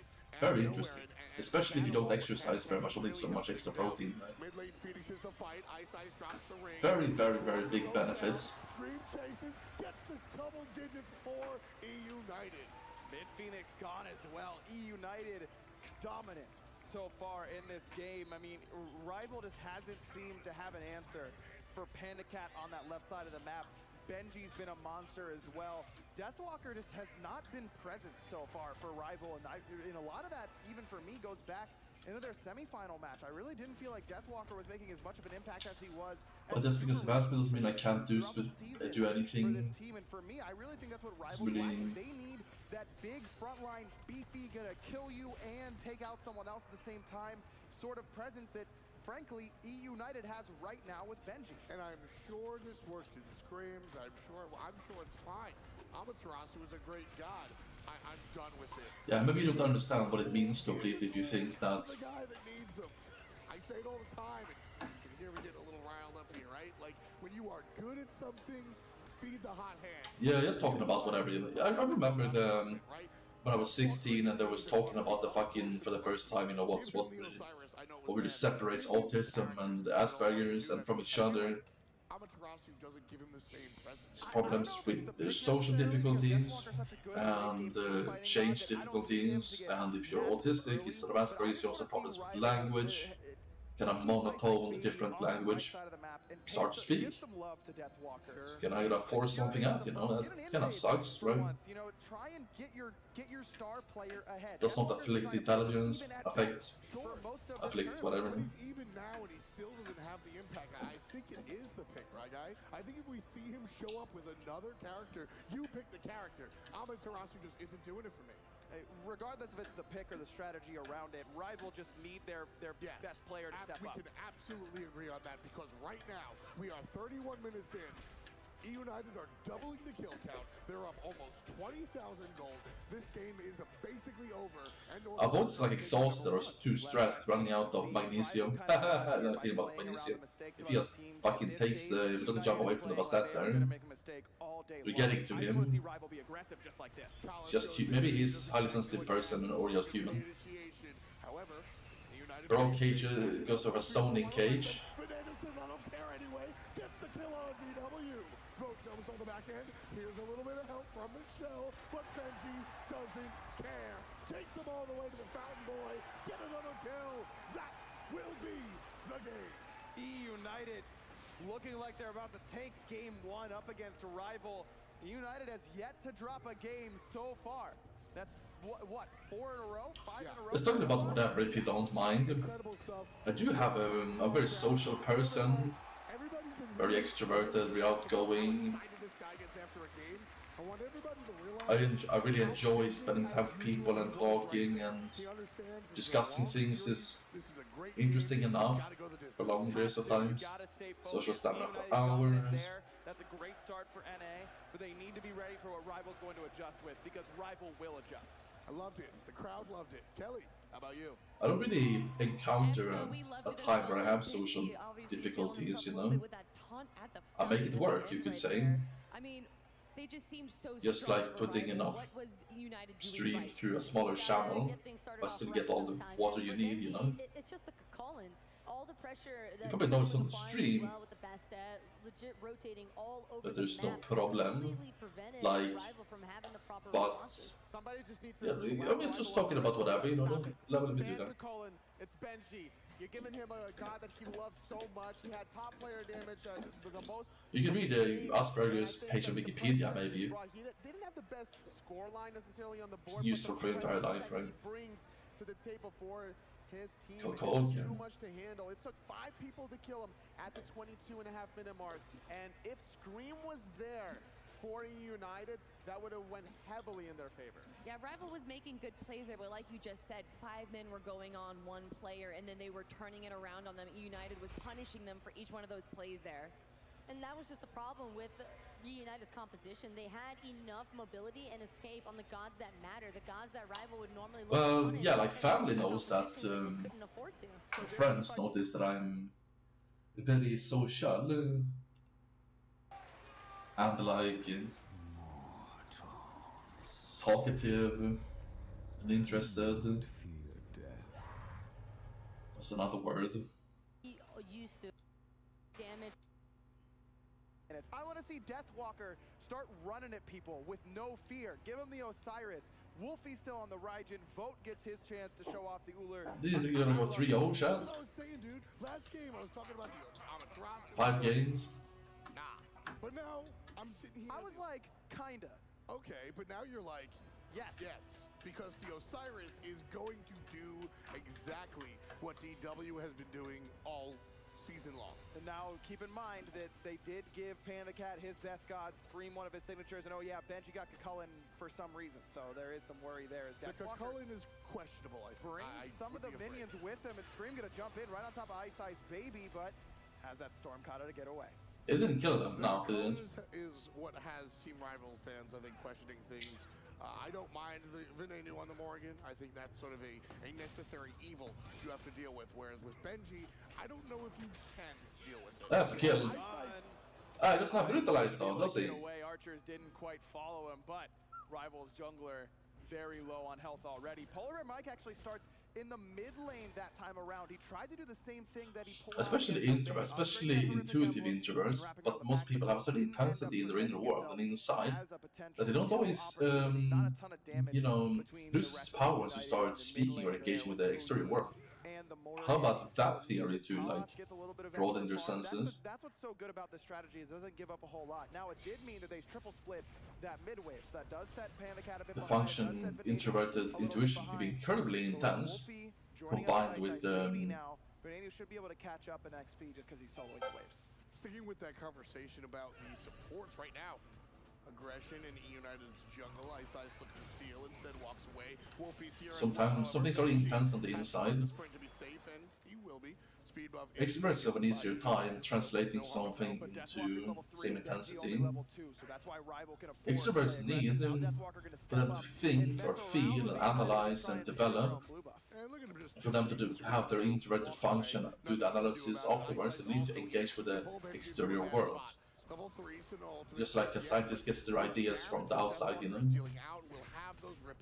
Finally, someone takes solo pressure away from E United. This is the adjustment that Rival needed to make. They get pressure on that right-hand side. Now they're going to be able to go off and try and secure the enemy blue buff. But even if they don't end up getting this, they've still been able to get themselves a lead. And now that they have secured that blue buff, this is a great opportunity for Deathwalker to be the bully in this lane instead of getting bullied. Seriously, just talking about whatever, you know. They give some serious compensatory abilities with 145 IQ, so that's like... To go into that ethereal form so, at that exact moment. Whenever Deathwalker looks like a ghost, yeah, I love getting free notices that I bought a product, or like bought some food takeaway.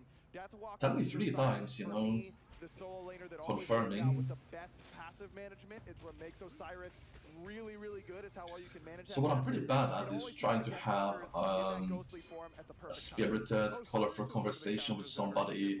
If they're not showing many emotions, not very expressive, they're not smart, they don't like people, you know, they're cold like a fish. So I thought about that. What are you supposed to do that situation? What am I like then? You're supposed to pretend that it's good, you know, you're supposed to speak colorfully, and you're supposed to be engaged and interested and talk about how your feelings in these new times, you know. There are plenty of good Osiris players because he's such a good solo laner, but like I said, Deathwalker just always seems to manage his cooldowns perfectly. The auto canceling is always perfect. It's great. Surprise! And then they respond a certain color as well, you know. Knocks up, out the dog, and Collis rolls away on the left-hand side. Vote jumps away on the right-hand side. Wolfie comes right through the middle. Damn, bro! No way he gets that fucking. And now Panicat might be next. Ice Baby's here. They not very often they get a triple kill here, but usually go for it anyway, right? You practice, so you get the triple next time, you know? And Rival's up 2-0.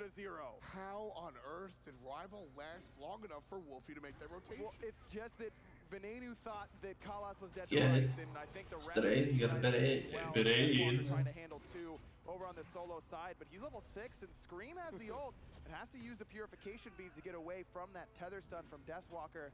That fight on the left-hand side again, United just thinks that Kalas is done. So then Venenu switches to Vote. Vote's able to get underneath the tower, do a decent amount of damage to Venenu in the process.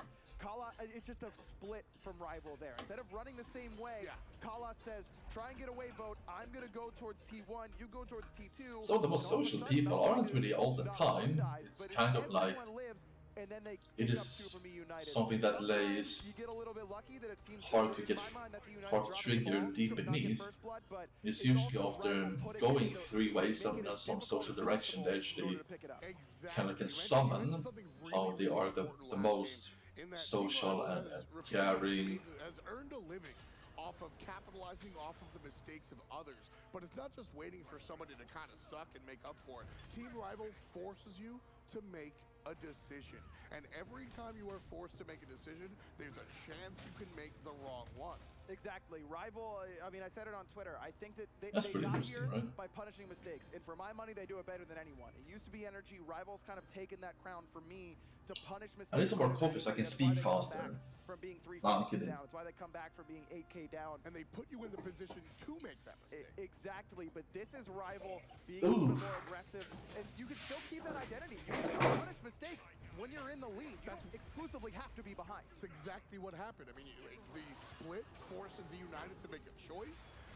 They make one of the wrong ones, and Wolfie punishes them for it. That's why we see Rival up 2 kills to none, almost 1,000 gold, 6 minutes in, nice and early. And Team Rival looking to fix what happened in game number 1 with some early aggression. Kalas with the ultimate. Ice Baby with 1. Love it. Wolfie with a 3rd. Rival with a 3rd. It's 3-zip. Love that CC chain. Perfect execution by Rival.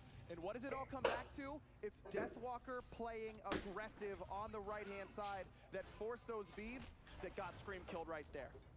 Wonderful, wonderful stuff. Just classic Team Rival gameplay. They deviated away from it. You know, earlier in the tournament. the smarter I get, this might just be who I am more than intelligence. This is what I love to see. With an Take away IQ. the carry potential from Benji. Now he's still going to be a monster to deal When with. I'm very open to fringe, crazy scientific theories. 3 games.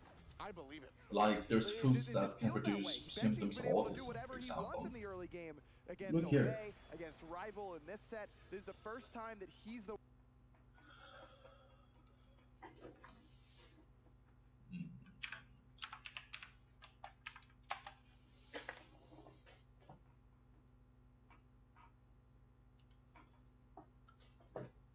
Broccoli sulforaphane, an enzyme, anti-cancer, heart health, diabetic effects.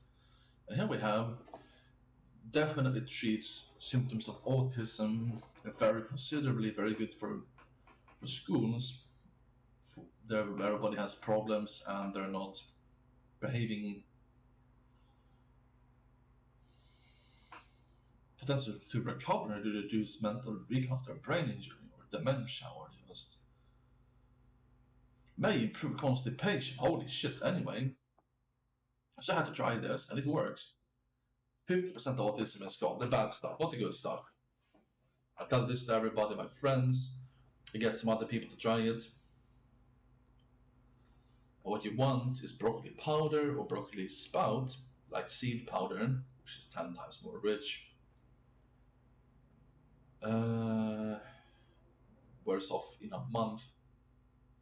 It improves social interaction and verbal communication and makes you less inclined to do the same thing every day. That's one of your special interests, you know?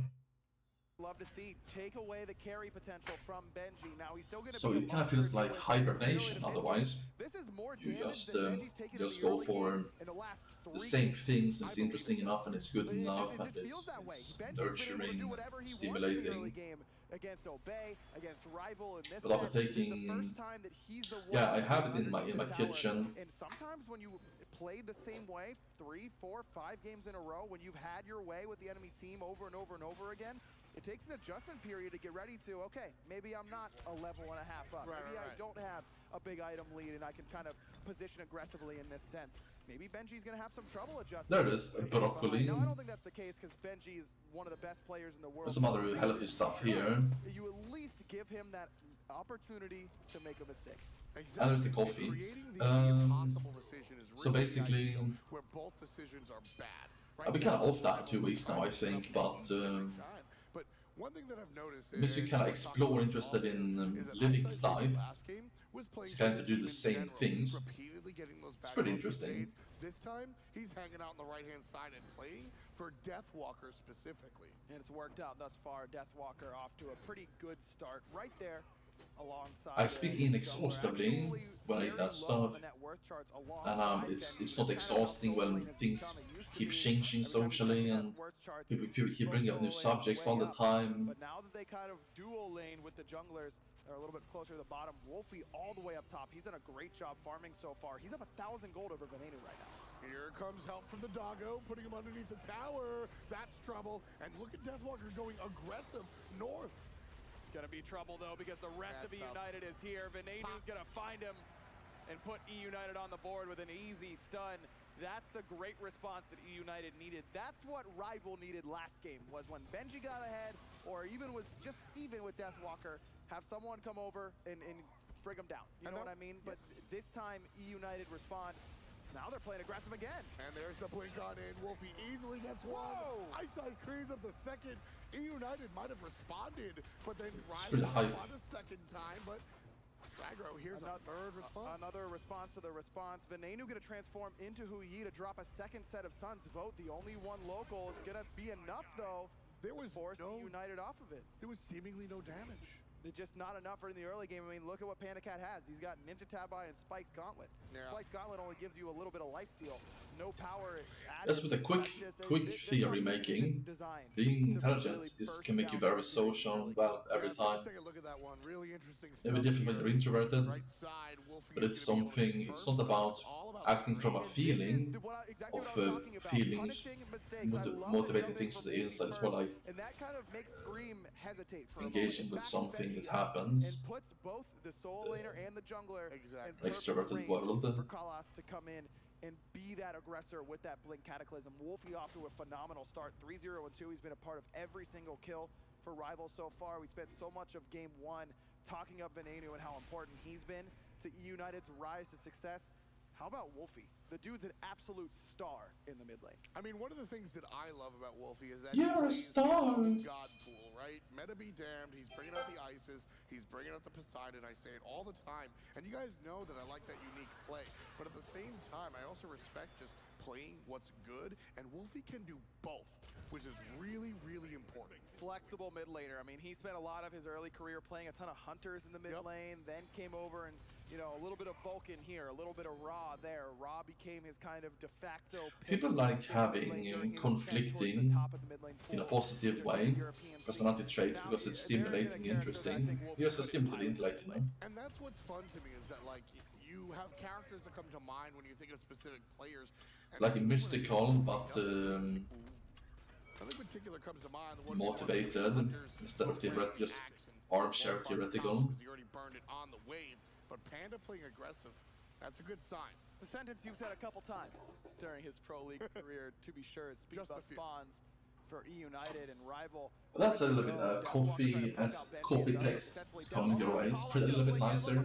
As soon as you hear that blink, you know it's time to you gotta fucking love coffee. You can always talk about coffee or tea with people. Everybody drinks in every culture. Help from Pandacat all the way from the left-hand side of the map.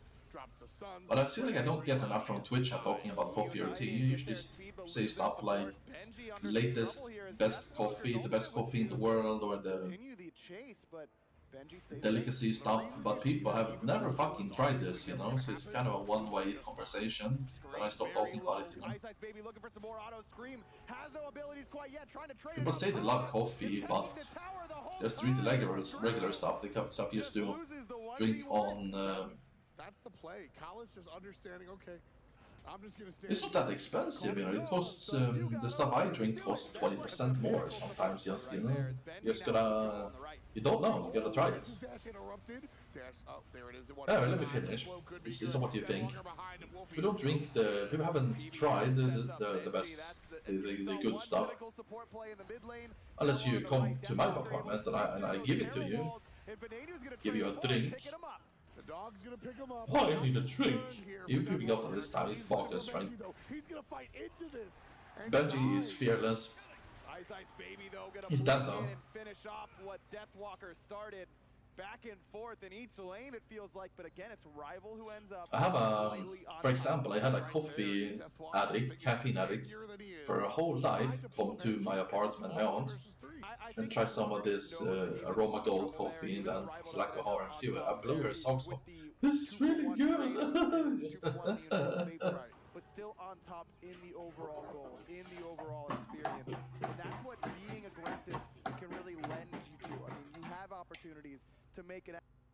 So what I did, and what you need to do, that's a nice picture. You go, what's the best brewing coffee?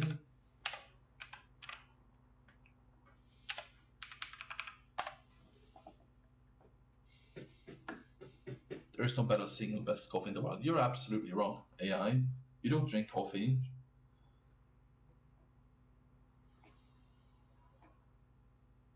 And then you go like, it's these, and then you go and buy them from the internet, you know. Extra mistake in game one. I've bought normal coffee in 2 years. Here, United gets a huge lead out of that was like a harm, it's expensive, though. That's like 13 euros, 250 grams. Yeah, they've died 3 times, but they've always been able to recover. This aromatic is perfume, but doesn't taste like perfume, you know. Rival looking so much better in game 2. Vote not exactly accurate on those Uller shots just yet. Has so much. These things have so much flavor. You couldn't even fucking imagine it tasting that much. I couldn't. In game number 1 when he grabbed the Uller. But again, mid lane, it's about Venenu. Feels like offended somebody by saying they drink bad coffee. Whoops. Oh well. And that's a dead mid lane. Can't do anything about it now. Scream Typhoon coming through, gonna knock him up, but no Scream picks up Ice Baby instead. Does chase out those purification beats, but again, what happens there? Rival's mid laner plays aggressive and sets up the kill. Wolfie is really dictating the pace of this You can't play Tower with no CDR. Without a doubt, I'm so happy you brought that up because that you are. 10 as Vote starts the Gold Fury here.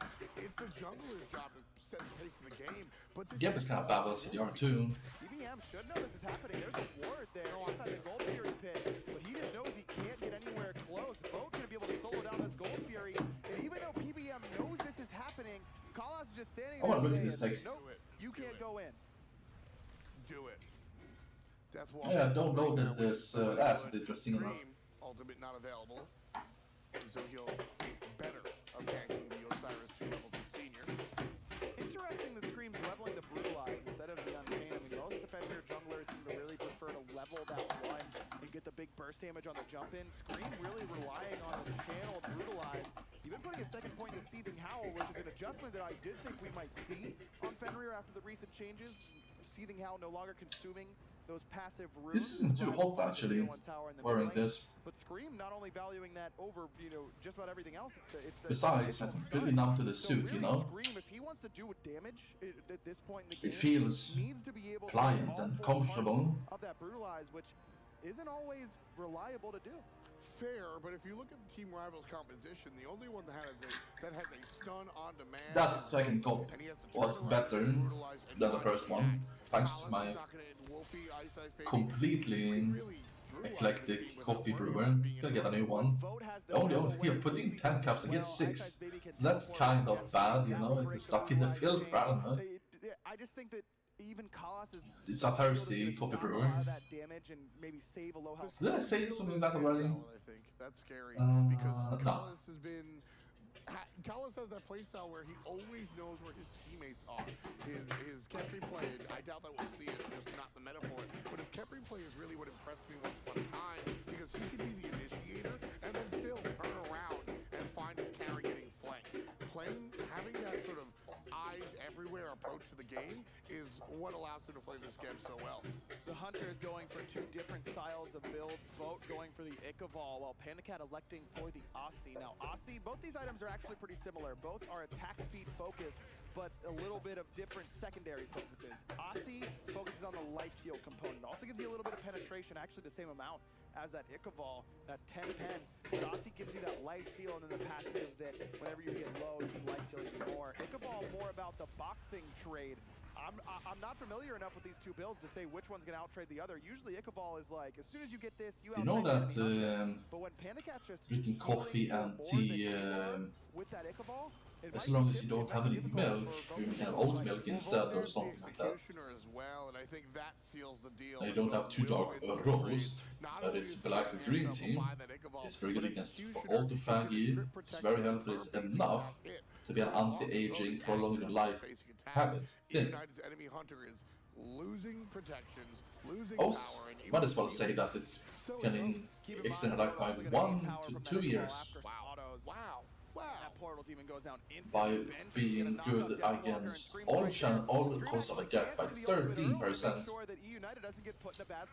Heart disease, cancer, don't forget when the high blood pressure, Fire Giant, Gold Fury, high blood sugar. There's an audio cue. So I'm gonna say that again. knew that the Those swap four was the things. right side of the map. So Scream goes Well, to maybe Gold this Fury, stream. probably would have brought him all the way back. Keep drinking Knowing coffee, that keep Rival was drinking. there, had to cancel early. Polar Bear Mike now on this right-hand side. Don't bind the antioxidants to the milk protein. It's hydrochloric acid that increases autophagy as well, so you don't want to roast it too dark. This is a 7,000 Specifically. gold lead here, Riot. Game Yeah, kind of like I said. Kelly said it on the desk, and I agree with her wholeheartedly. The lowest It's easy for EU acid Game number 2 is coffee far from over. There's Starbucks. a lot of smite to be played, but Team Rival are making this look easy. How does this back and forth? You sort of can't happen really being when very we see both sensitive teams about out? taste. I say very sensitive palate can't really taste the dark roast at Starbucks so well. Gotta look for it, you know. Not that I don't notice it. Objectives one after the other, and all of a sudden they're up by a bunch of gold. In this game, Wolfie gets the pressure in the mid lane. He has really capitalized. Venenu 3 levels down right now, and this is what Rival needed in game 1, was really Wolfie to play aggressively and to be there and know that he's going to have the backup from Ice Ice Baby instead of having his jungler be around the map and farming. That is things you can do. Wolfie have worked together so much better in this game. Is allowed Rival to transition if I remember this form, that they have in the mid lane with the you're supposed to earlier exercise. and really distribute it throughout the Don't map. be overweight. He's also been able to farm more efficiently this game. He's been Eat slightly ahead of vegan, Pandacat or as all vegan game as you long. can, And again, and a lot of it goes back one to thing that bottom else engagement is, on the left-hand side, is where doing those Rival 4 took things two can make you kills that live United thought they had. 12 years Something you longer. didn't mention, which I think is the point, Scream. He Yeah, has that's like a been very efficient silent tip. this game. He got The rest of he wants got to the summarize kill, things. which winds up being actually Just not being an assist. overweight after But 4th and last it's game, 4 to 8 that's years it. longer. Jump. Even when he wasn't getting kills, he was Yeah, letting just you talking know about that you're whatever. not safe. He was razor clawing everybody, and everybody Because was being dying. overweight is bad Now for the he 5 has most sort of common been killers, or feeding 15 the actually. That one play to sort of relieve Benji on the right side, nice, but I need more. Gold Fury pulled by Rival, and we saw Vote, how quickly Vote took down the Portal Demon. Looks like Gold Fury might be more of the same. PBM zoned away, and they're going to give it up. E United lose another objective. Let's see what happens here. Deathwalker admit, though. Level 17. That was a pretty good ult actually. I wouldn't be able to do that, I think. Or been too late. With 0.5 seconds. Ultimate for Because ultimate. I'm waiting for him to act Deathwalker, first. He only And has about 10% CDR, he's but that's being more delayed, than you Scream know? has in his build. So that Lord of the I do Afterlife think should be instantly up in Smite. a little bit sooner than the That Ragnarok sense. for Scream. But again, just like we saw in game 1, Benji dies to zone for a gold It's Fury. weird. Same sort of idea. What I except this time forget the Deathwalker 4th thing lives is, Yeah. I've instead said of it 10 falling, times but it correctly. allows Team Rival How could I to secure possibly another forget? objective. Look at the point that E United is at. Let's take a look at Scream one more time. Yeah, don't He's smoke. not Don't be doing overweight. anything. He's Don't just smoke. waiting for the Exercise. speed buff. Eat vegan. He's been waiting there for a There you number go. of seconds. I knew I could which do it. is usually not what you do. We'll usually see the jungler like rotate and move around, but Rival is such a pressure and such a threat here that if E United doesn't get that buff as soon as it spawns, Just in that hook. Deathwalker's taking it. Exactly, you need to be there. If there's There's any pressure on your speed buff, or even if there could potentially be pressure on your speed buff, you need to be there early, not just when it spawns. It's the whole thing. I mean, I'm sure you've had someone tell you in your life that if you're on time, you're late. Same sort of thing with buffs. Exactly. You just absolutely have that. Vote's going for another objective. I mean, this is E-United. Sure, I understand that they can't fight, they can't make that rotation all the time, but E-United have to say, fool me once, fine. Fool me twice, shame on me. Yeah, I just don't think E-United has a lot of confidence to fight into what Rival. Fool me 3 times, I'm an American, fat American. No, I'm kidding. As soon as your jungler falls behind, I think you lose a little bit of that attitude that you really need to Fool me 3 times, take me out for dinner. From the opposition, your jungler is usually one of your primary shot callers. When that guy is behind, it can be difficult for them to say, "Yeah, guys, we're doing well, Do it," even though I'm not. You know, I like this meme. You have to try and think of the big picture instead of just the individual. Well, somebody has to tell Vote that they're actually Remember, never stop the cope. Remember, if they are big enough to use steroids originally, that is much more than you nerds are gonna gainers. He just walked across the map. Although you can be as, although you can definitely be as gay as you want. They said okay, and then he said, "I'm gonna do a portal demon." Just a joke. Then he said, "I'm gonna do a fire giant," and they said okay. When does United say no? Vote looks like he's playing Adventures right now. It's the PvE raid right now. It's just bringing down E-United's base. But there's no enemy Loki. It's just Sometimes I make fun of gay people in a mischievous way. This is again easy. This is so just because for Vote and Team Rival. I don't see any whatever. I don't want to talk about that. Net worth separated. Player damage is probably because I know them so well. All right, maybe not. Rival is just adjusted beautifully. They get pressure on the right-hand side, and this is the first time that E-United hasn't had their game go according to plan. That's very important. True. So E-United, because I've been around gay people for so many years. Rival was kind of okay. Just like the wife pours coal, just like the wife pours coal. Water from the flower watering can on his neck. Mischievously is what I mean. Let's go back to the drawing board. Let's bring out something else that we have practiced, and let's be ready to bring it to them with a strategy that's going to counteract theirs. Sort of a trial and error right here. Collis makes no errors. Knocks up and knocks them down. Ice Baby and Vote combine to create the number 11. Yeah, don't think I'm not nice to gay people or have a problem or ever done anything wrong. I haven't. I think this is a Phoenix. Another risky thing. Another risky thing in my book, I put a gay bodybuilding character. That's pretty nice to do, right? At one point you do a practical joke and just taste him in the neck. First they go like, whatever, I'll just read the thing. It's pretty more interesting than talking about it like, it's like 1 page.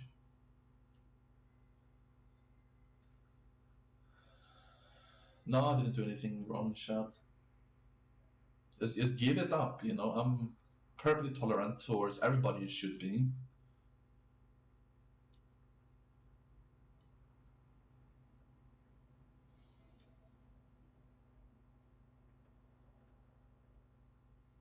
It's the wrong place.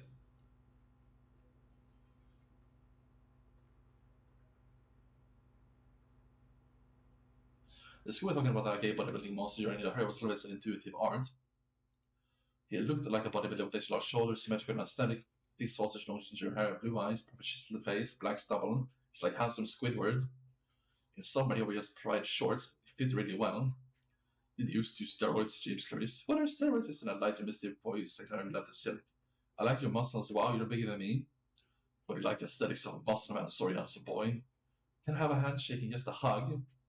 He shoot like a man with a mustache and does. Highlight your muscle masses, even some of the girls watching like this somehow. Wow, you're a specimen, said Sugar like press platonic. I get the bloody 8-inch art, the ritual is brawn, hit me, I bet you strike like a demigod. I have never thought I make peace, not a war, cute noises. Come on, hit me, your floors are black and withering. Give it some effort. James' jaw was permanently altered, left like a pizza. Wow, that was an experience. I feel wise, said James in energized hyperbolic. It tastes him back in the day as a practical joke with a dwarf handheld taser. Ain't your mama, ain't your me, ain't your daddy. Smoking went up back and looked beautiful. I stopped eating fried foods for you. Don't have to do the part where they test him with a squat machine.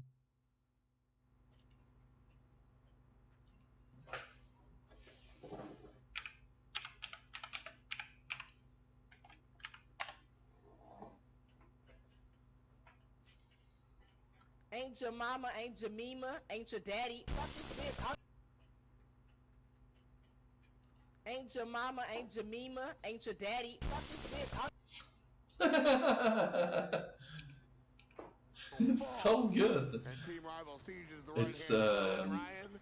I think this but I've seen that meme 20 times now, so I think it's more funny. Phoenix as well. 24 seconds left on Polar Bear Mike. Venenu gonna transform into that Raijin. Just try and get anything going. Fears away the majority of Rival. Deathwalker gonna get stunned by Panic Cat. Still not enough to even come close to bringing him down. And Rival will just transition over to the mid Phoenix. Easy again. That is the word of the game for sure. Collis is tanking out. 2 players up top. Nobody's looking at the bird. Down it goes. Team Rival on top one more time.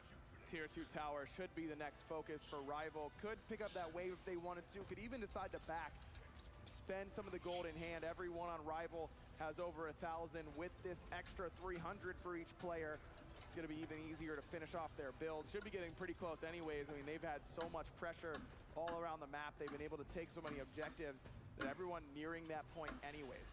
And I love this decision. Team Rival, they've got about... I like this. I was looking at memes, but somebody quoted this. We suffer more imagination than reality, Seneca.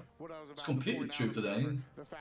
We analyze things being, oh, so horrible, oh, it's so miserable, I didn't sleep, oh, I have to productive at work, Yeah, this Gold Fury is Rivals right now. They've already sometimes bad mental health just starts with all this golden hand should be enough to finish off some really important power items. yes, it's not engaging in the outer world, just doing the things you should one thing at a time, taking things one at a time is much less suffering. Not wait for that big traditional power spike in the mid lane. That's a tip from me, you know. I should listen to that. There's gonna be a little bit of time between now and the next Fire Giant anyways. This gives Wolfie time to farm up the rest of that rod up to Hootie. That's like every time I sleep bad, I should think like that. Just do things. And be ready to end the game. Exactly. You need about 1,700 to finish that off right now. And Team Rival are just... I mean, Wolfie, look at his chair. He's just hanging out. Not really too much of a concern. The team is up again. United last game were up about 20K. Right now, Rival's up 20K. This has been 2 teams who are just really good at playing their own game at times. And Rival needed to play their own game instead of waiting for United to mess up theirs. That's exactly what I wanted to see from Rival, and we've got it. For me, once this set is 1-1, and I truly think it is about to be 1-1, that's when the real fun begins. That's when these teams start playing you guys got that one. into their own compositions, not allowing the other team to try and, you know, just do whatever they want. This is where the games can really begin. And you know, we talked about the adaptations, and if you are at World's Finals, Fire Giant belongs to Rival, you're a team that can make adaptations. But again, what's the difference for Team Rival? They are playing characters. Only Fanbear makes it that work. How that does Fanbear work? Anyway. And Susano. These are the characters I want to see on these types of players. It allows them to be over-aggressive. It allows them to make plays and just assist Wolfie and Vote in doing what they do. Love it. And the difference has been just so vast in what Rivals were able to do to Benji in these team fights. At this point in the game last time, Benji was level 20 full build, no worries in the world, can't be really touched. This game, he's only level 17, he's only got 4 items. I mean, he's just kind of food right now for Wolfie and Vote. He disappeared in the last team fight on the right-hand side, don't forget that. And he hasn't gotten tanky enough to really avoid that this time around either. And even with saying that, I think Benji has had a larger impact to the screen. The Fenrir just has done nothing. It's just an early Fenrir pick that I think, even if Rival ban it out, they're leaving something else open that United could have grabbed and really taken advantage of. I think that just a little bit too early for that Fenrir pick here. Left side, Siege one more time. Team Rival up a zillion in every category. Bro gets Blink on Gap. This you can get Med instead, maybe. You still get good odds anyway, right? It's just a fewer people, it's not engaging a team fight. Besides, it's very seldom you blink all people as Gap, your team actually follows up and you get much kills because of it. They aren't fast enough to act, usually, you know. Scream goes for interesting. And Wolfie gonna finish the plan. Down goes the jungler for the 5th time. Benji trying to do what he can to the backside while Ice cleans up Venenu on the front. Benji still on the run, so all of Rival just take what they came for initially. They got 2 kills. They get the right side Phoenix. Wolfie looking to put some more pressure on. Nice ricochet there by Pandacat. Still not enough to bring down the mid lane mage. Wolfie understands that he's not as tanky as everybody else is, and so he's dangling himself out there like a piece of meat, as Tolly would say, daring Pandacat to jump on in. Instead, it's Collis with repositioning for maximum time in knockout. Again, buff Gibbs 2 is a very interesting buff. I mean, he was never OP, right? So he doesn't have to have a weak knockout. United dominant in game 1, rival dominant in game 2. All of a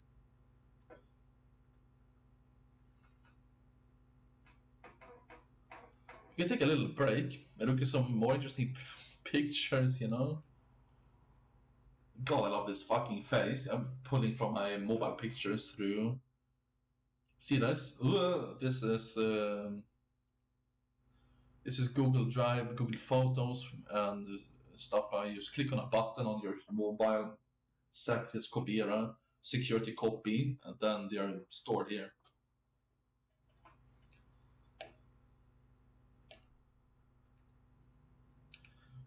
This was an interesting, God, I love that face. It's an interesting period I had. 3 pictures, maybe, or 2.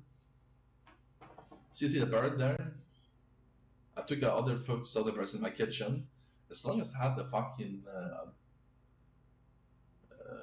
door open, balcony open. During the summer, I had birds coming in every day. I counted each one of them. I had 65 birds coming in during the summer, sometimes 3 at a time. Probably the same ones, it's possible. I would feed them fries that I didn't eat on my diet.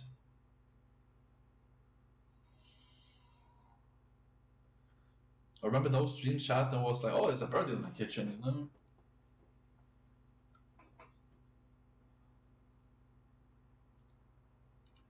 It is an interesting cookie that you could buy from Subway in Sweden. I don't mean to make commercial for them, but it's an interesting cookie. A foot-long cookie. All of a sudden, I really think we're in for a best of 3 now that is going to be explosive. Can't wait to see what E United does in game 3. That's exactly right. You mentioned it during the game as well. E United put their best foot forward, showed us. Best foot forward? What's your best foot? It looks the same. You don't clip your nails on one foot. It's good if you're gonna break it up in someone's ass, I guess. Ogre's foot. For any player. I am an ogre. What do you say? I don't understand French. I am an ogre. Probably not going to stay there as he tried to do in game number 2. This draft for E United has a lot of potential to snowball out of control. However, there is the worry that there is not a lot of guaranteed hard CC here. It's really only PBM. I thought of this. I thought of this YouTube video where there's like a Shrek candle, right? Some doctor pulls a lot of wax at the old lady's ear. You just put it on the table, lit it on fire, you know. Just like you see the first Shrek movie. You should, anyway. Very aggressive here from EU. Have a Shrek marathon someday. Look at the Shrek movies, chat.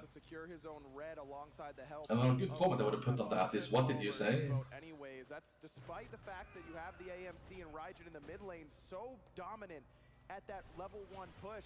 Pandacat doesn't stick yeah, that's disgusting. This is an adjustment that Rival has made. Hey, another text. Let's see what use this. In mid with Venenu. Rotate over to red, secure that, and immediately Pandacat. Yeah, I bought 3 packets. Just gonna get out of texts now. From the. That's not interesting enough. But there's the stun. Pandacat still wants to fight and vote.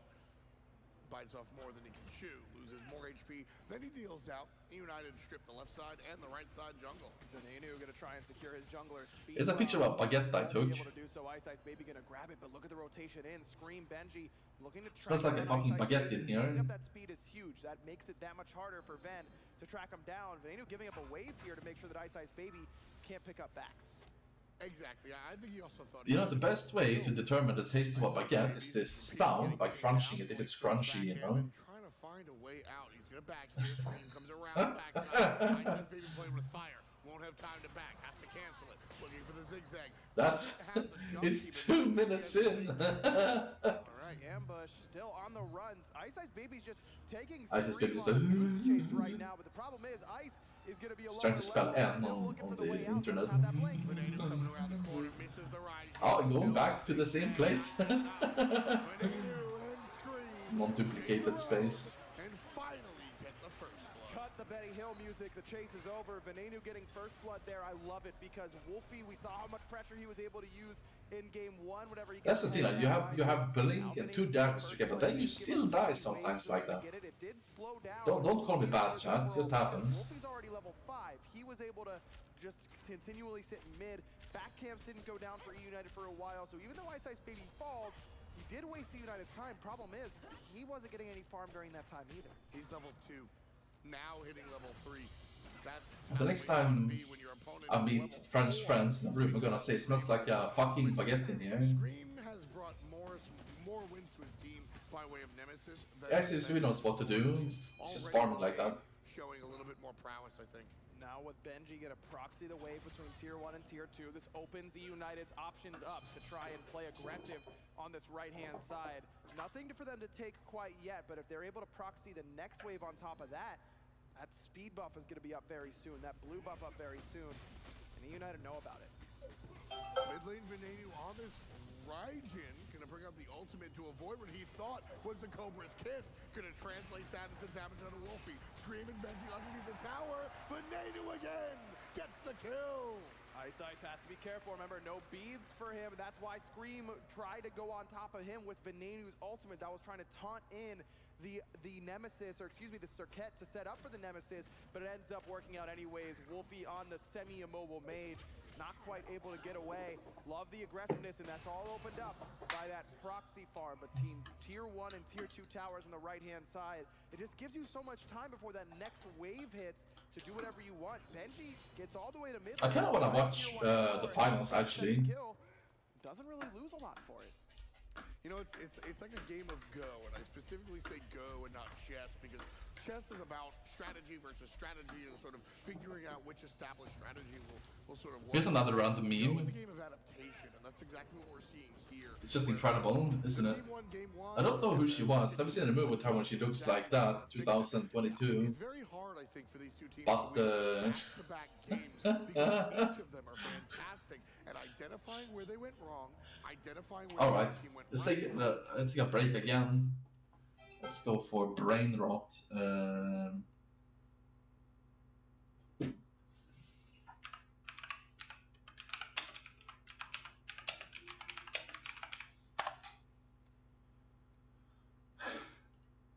are on this council, but we do not grant you the rank of a Rizzler.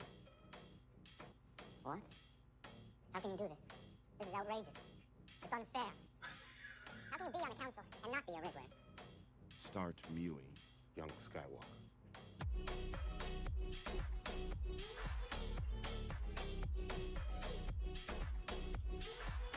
The power of AI, it's our I have more future. moves than the Chancellor. I can mog him. Mogging actually is something that's pretty cool. If you're bigger than somebody if you're a bigger bodybuilder than someone else, you just go, you should stay in front of them and go like, disappearing Johnny. I don't want to hear any more about Obi-Wan. The Jedi mocked me. Don't you mock me.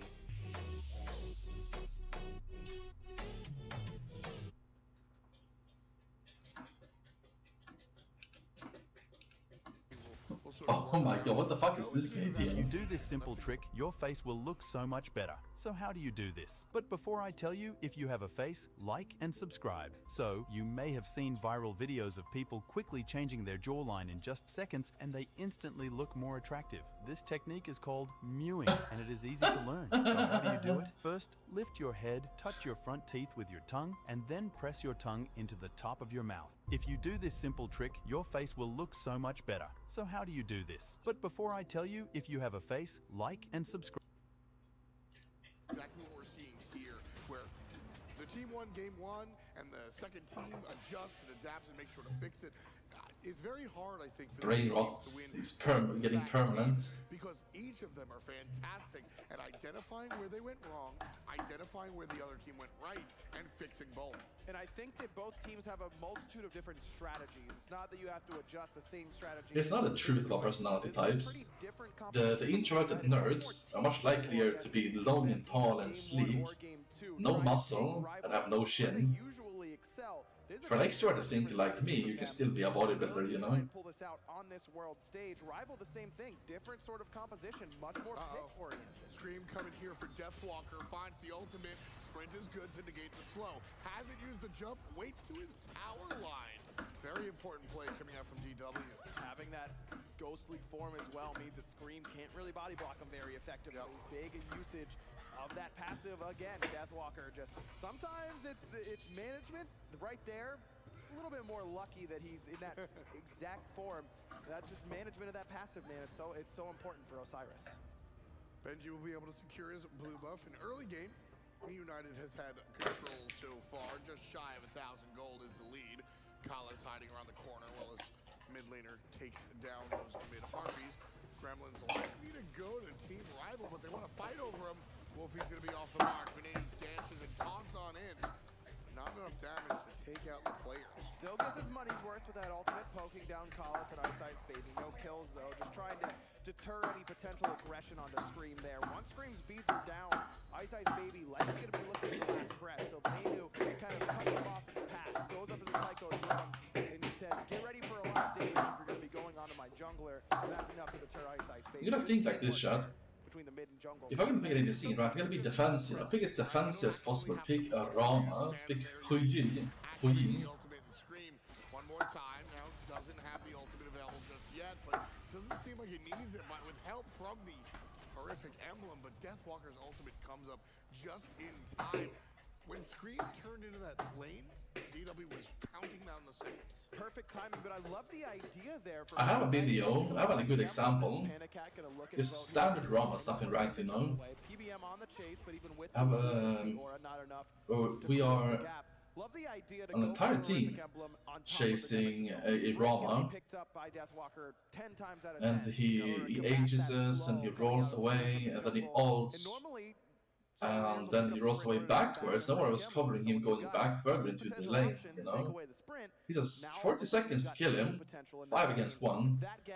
And we have to use an additional ultimate. 3 seconds earlier, and Deathwalker doesn't have that ultimate available. That's a kill for United. Such small interactions, and this one's going to be big. The Nez into the taunt, into the damage, into the kill. Polar shows up and puts one on his slash line. Scream might be the turnaround kill. Might be 35 or 30 seconds too. Because we're chasing him and we're not necessarily dealing damage while barely out of range. Whatever.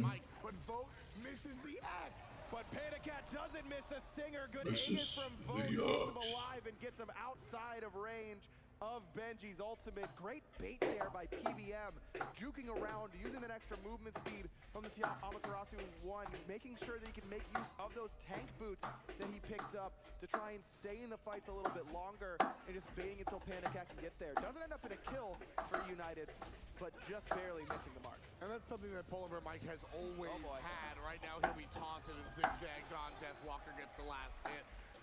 But still speaking positively about PBM real quick, you know, we talk about how players have sort of grown and become these great players. Well, Polar Bear Mike learned all of the other stuff over time. He came into the scene supporting for that Eager squad as a great support.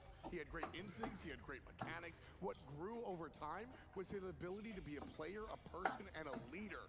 And everything combined, being a dude person, find themselves here in the finals because PBM has been that leader on top of his gameplay. It's funny you mentioned that. I was actually talking to that old Eager roster's coach before the set today, and he was saying that it's just some fucking advertisement from Sony. PBM has not been playing since I can't remove it. or anything like that. He I can even joined very unlock late the in the phone. Smite's life cycle for most pros. Most pros have been playing since the beginning. PBM, one of the newer players in the league overall, but Kreb was telling me it's easier to pick up a player and teach him the ways and kind of identify the potential there and then shape him as you will. That's why PBM took a little bit longer to kind of come full circle to mature correctly, but boy, has it paid off. Right now, Collins being aggressive on Polar Bear Mike playing very aggressive, combining with Boom. Venenu. 2 kills in the air. Ja, dat is het vierde Wolfie. Venenu now jumping away from Ice Ice Baby. He's gonna kill him, right? Now Ice Ice looking for the kill onto Venenu, should be able to find it, but Ice takes a lot. Yeah, there's the one ability. Oh my goodness, the perfect zoning. Polar Bear Mike stood outside of the radius of the explosion of the Circuit poison by maybe a body length. His understanding of just how far he can go to protect his team, love it. And because of how aggressive they played, one more time, pressure relieved, there's the attempt on the Gold Fury, and there's the kill. United get their first Gold Fury. Each team that's won a game has blanked the other in the Gold Fury department. If that trend's gonna continue, it means that United's off to a great start here in game number 3. And it's the mid laners have been the key for me in this set so far. Game 1, Venenu, great showing. Game 2, Wolfie picks up the Raijin, has a great game. Off to another phenomenal start here for Venenu in game number 3. Wolfie has been bullied early on, and that identification that there's already that mini meta forming within this set. Everyone was talking about Benji versus Deathwalker, even Panicat versus Vote. Those are side lanes that can really impact this game. So far in this set, it's been Wolfie versus Ven. It really, really has. And if that is the headline, the subtitle is Scream versus Ice Ice Baby. These guys, it's been who shows up. Scream. And then there's some gorillas to people randomly. 5 and 1 last time. Silent. And now everything that has started here, Scream made the loop around on the Deathwalker, did that 3 times or so. And his ability to be just annoying is really keeping Deathwalker on his toes. And guess who's here one more time? Showing up, trying to keep that pressure on. No more fire elementals, those despawns starting at the 10-minute mark, but Benji and the rest of the United just trying to secure their speed. Look at the difference in Benji's build. Games 1 and 2, he goes for the Mystical Mail, second item. He's trying to get that pressure, beat bully. Yeah, exactly. Yeah, I'm right here talking to you. Yeah, I'm talking to you right now. This game, he goes for Stone of Gaia instead of that aggressive, slow, expensive build that Mystical Mail gives you. This is Benji trying to survive in this game and going for health instead of protection up against that true damage from Circuit's ultimate. Gives him some extra survivability, intelligent building out of a United solo. Right side, Benji gets a little bit of help from his friends, but won't look for much more. Ice Ice Baby is here available, but let's visit the Hunters. Level 12 for Vote, level 13 for Panicat. Both of these guys are really willing to take the 1v1s, and I think these are the characters that we're going to see those 1v1s on. Panicat going for his signature AMC with Talaria boots. Scream caught out, actually dash. Canceled by that That's a dumb meme. kiss from Ice Ice Baby, but I will show that one to shot. That's like it's so how it's supposed. Keep Scream safe as Vote and Panicat split.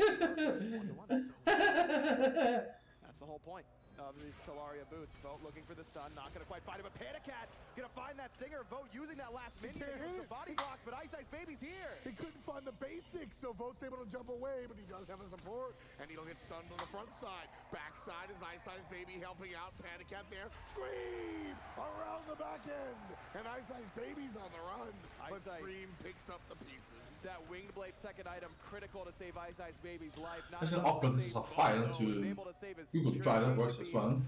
I think it's really funny at least. Ven doesn't jump in a wise decision. I promise I was listening to what was happening. The solo laner, but still has enough to try and close the gap. Ain't no such thing as 1v1 at this level of play. I say it all the time. Vote and Panicat do go head-to-head, and make no bones about it. Panda lost that matchup. He missed too many basics after the burst. But this is a team game, folks. Scream comes through and helps out. Polar Bear Mike comes through and helps out, and Vote sits down. Well, Vote just shouldn't be taking that fight. Even though Panicat has the Talaria boots and the Warrior Tap, I'm going to do more for Vote in the power department. Vote was sitting on a light blade, whereas Panic had already finished off an off. Oh, you're not going through every category in Google Drive. I can't find actually something that's practical. At the same time, Vote's looking more for the burst damage from his abilities. So by the time you're actually trading, if you hit your 3-1 combo, you're hitting that bladed arrow and the hail of arrows. Okay, so Google Photos on Google Drive. Right. But everybody's got to hit their stuff, and nobody did. Either way, Vote ends up falling underneath that tower, and United transition. Guys, know which file this is.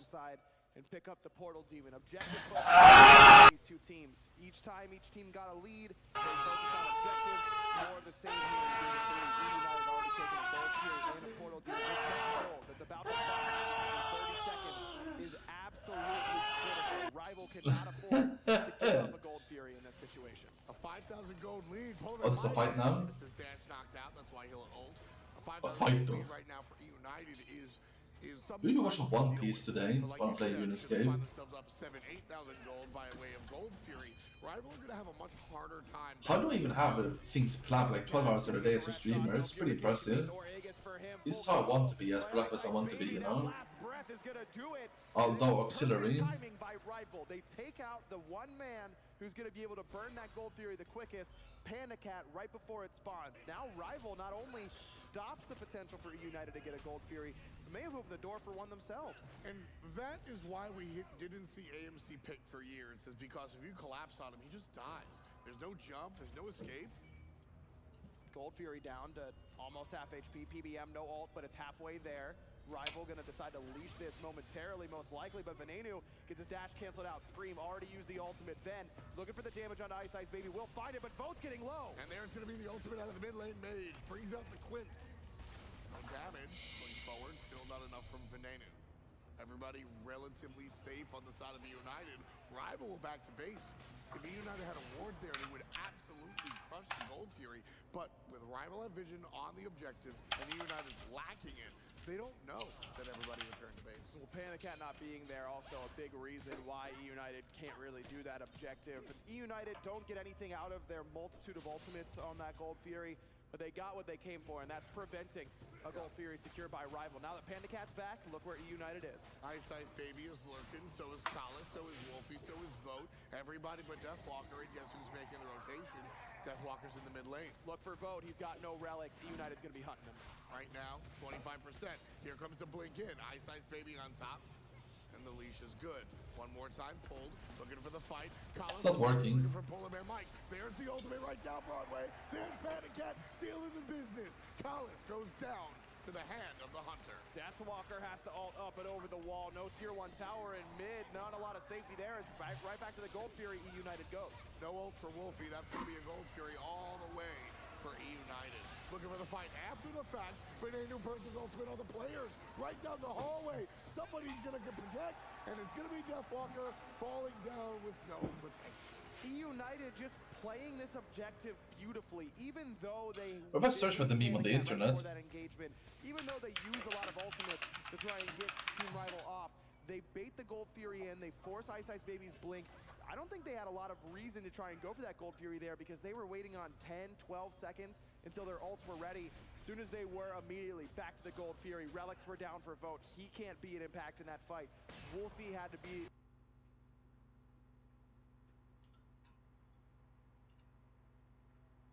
You'll have $100. Super Saiyan 99. Gold Girl $1. Asian Life Dream Car. These fucking idiots from these guys trying cigarettes for the price of 100 Gold Girls. Well, this guy's got like 2 dream cars. Far back because of how far behind he is in damage in his build. Be right back. Survivability.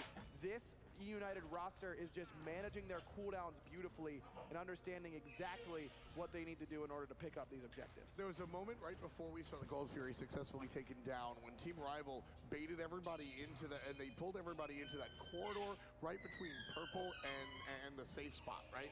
And so Wolfie fires his ultimate down everybody, and it just doesn't hit the way he wanted to. You mentioned a couple of games ago talking about damage checking. Had he realized his damage wasn't that high because of the Wings Blade, I think we see him save the ult for the objective secure. Could be. Could have been the correct play in that situation. But also, when you're getting aggressed on, you see people line up like that, it's tough to decide to just hold that ultimate for the time being. Regardless, Wolfie may try to do that now because being down about 7,000 gold is such a deficit that it's going to be tough to try and kill anybody with that ultimate for the moment until he gets some more penetration online. He's working what is probably going to be an Obsidian Shard. Could also be a Divine Ruin if necessary, but that's not, Ra's not very good at applying that Divine Ruin. You really need burst damage with the Ra. There it is, right on a PBM. And Polar Bear Mike caught up in between a rock and a hard place, uses the ultimate to get on out, followed up by the juggler, but it's Panda Cat dealing the combo damage, and Venenu trying to combine as well. Backside, Polar Bear Mike still being chased by Deathwalker, but the full collapse by E United, and Deathwalker gonna be in trouble all the way to Thursday, but he's still out of there. And this is just E United abusing their lead. So much more damage they could do, so much more damage they can take than Rival right now. PBM absorbs 3 ultimates, and now just gets to sustain with that Ama switch stance. Portal's even gonna go down while Benji just zones away Wolfie.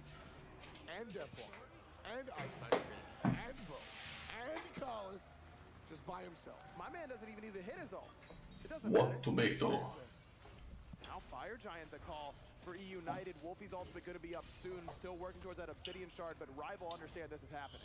They have to contest, absolutely. Still E United looking for the fight. They're up almost 10,000, more like 8, but still definitely have the upper hand in these team fights. So look for them to peel and fight often. 25% of the objective, and their peel and Panda Cat will not. Still just now, changing his mind. Deathwalker is everybody's target. Venenu being a Bet the sun is shining out of my ass. and the damage is dealt. Big snipe on Event forces both his Det såg ut som att Blue från Frisén vid förfylld. Mike is going for a big ult. Only stuns one, and Rival successfully defends. Might be able to sustain up here. This is a really big moment for Team Rival, Ryan. If they're able to not just get this defensive stop, which they already did, but revive and get their health back up, they can fight a second time. I'm not saying I want them to feel but I want them to stay present. a different spiritual energy. It was a red moon. As soon as they came up and available, E United Got feels like alertness and danger. And now Venenu, Scream, Panda Cat all have their ultimates available. Benji's Feels like canceling my insurances. No, I'm kidding. Did get a successful defense in there. Like my phone cancel my insurances. If Wolfie has Obsidian Shard there, Venenu's gone in the blink of an eye. That's the confidence builder. As soon as Wolfie backs the base and spends that 650 and says, okay, I've got a little bit more damage, it's already gone. The moment in his mind is him saying, now I can do that. Now if we just do it again. Just do it again, and we win the fight. Like I said, on the left side, there was no previous damage check. So he just fires blindly, and he goes, oh, I'm not really hurting anybody. That kind of hurts my feelings. Now he knows exactly how much damage he's doing, and he's going to be able to swing it. Oh, that stinger, that stinger. Hey, he did it. Baby's still on the... Look at this. We're available right now, but he goes to take advantage of me. You did it, son. Run though, that Geb shield, not enough to save his life. Venenu finds one. Now he's taunting in Kala. The main thing you gotta think about trying to get Gothka so it's not dressing like a straight buck or like a blue collar, great landscape worker. But as long as Collis dies, it's all good. All good, because now you've got 2 dead. Deathwalker now might have to be concerned. Scream doesn't have his ultimate available, but still plenty of slows with that slice and dice. Deathwalker gets aggressed on, while the other 3 members of United head towards Fire Giant. I don't know that Vote and Wolfie are even coming close to going over here. No, they're going to try and go gold and just give up FG. Problem is, I don't think Rival has time to do that objective either. Rough stuff. I just can't believe that Team Rival find themselves so empty-handed. He's also a share tomato, eh? I really thought Rival was going to be able to find at least the gold, at least have a zoner, but not going to be able to do either. Instead of Team Rival in game number 3 looking up at E United's 11,000 gold. Those 2 idiots that you saw at the golf cars are pretty funny, me. On the clock. It's from the Orville, who makes fun of sci-fi movies by the family creator. And they're just, oh, let's try some serious. Wow, sensation is incredible. I've never had anything like this. It feels like I've been studying up my whole life. I've just sat down, then he eats it. I wanted to try it. Turns out these species are 100 times more sensitive to nicotine. Which he did with the help of Scream, Benji, and Polar Bear Mike. But Panda Cat having the safety to know that Venenu is going to be the main intelligence he's going to and have humor. the answer for Team Rival. He's really taking advantage of that. So then getting on a golf cart is not surprising. I want to say that. Here comes Ride. He's actually going to turn around on PBM, but Wolfie barely alive. Still here. Meanwhile, left side, Panda Cat looking at the tier 2. Scream might need some help. Gets hit by that last breath. Still on the run. Tier 2 should fall, as does Scream. Rival only lose a tier 2 tower in response for 2 kills. Still okay. The Rival are showing us their signs of life. They are still absolutely in this one. United, however, they've got to regroup mentally, I feel. They got a huge lead, but they've been scatterbrained for a while. Could be. United just shouldn't be there underneath that mid lane tier 2. Just a little bit of miscommunication or a little bit too much bravado from the United boys. I could agree with you there. Which is something they have a tendency to do. But with a 12K lead, you've got a decent amount of leeway. Love what Rival's doing, though, taking this 4v5 opportunity and looking for something. You gotta watch Benji on the back end, and Collis does exactly that.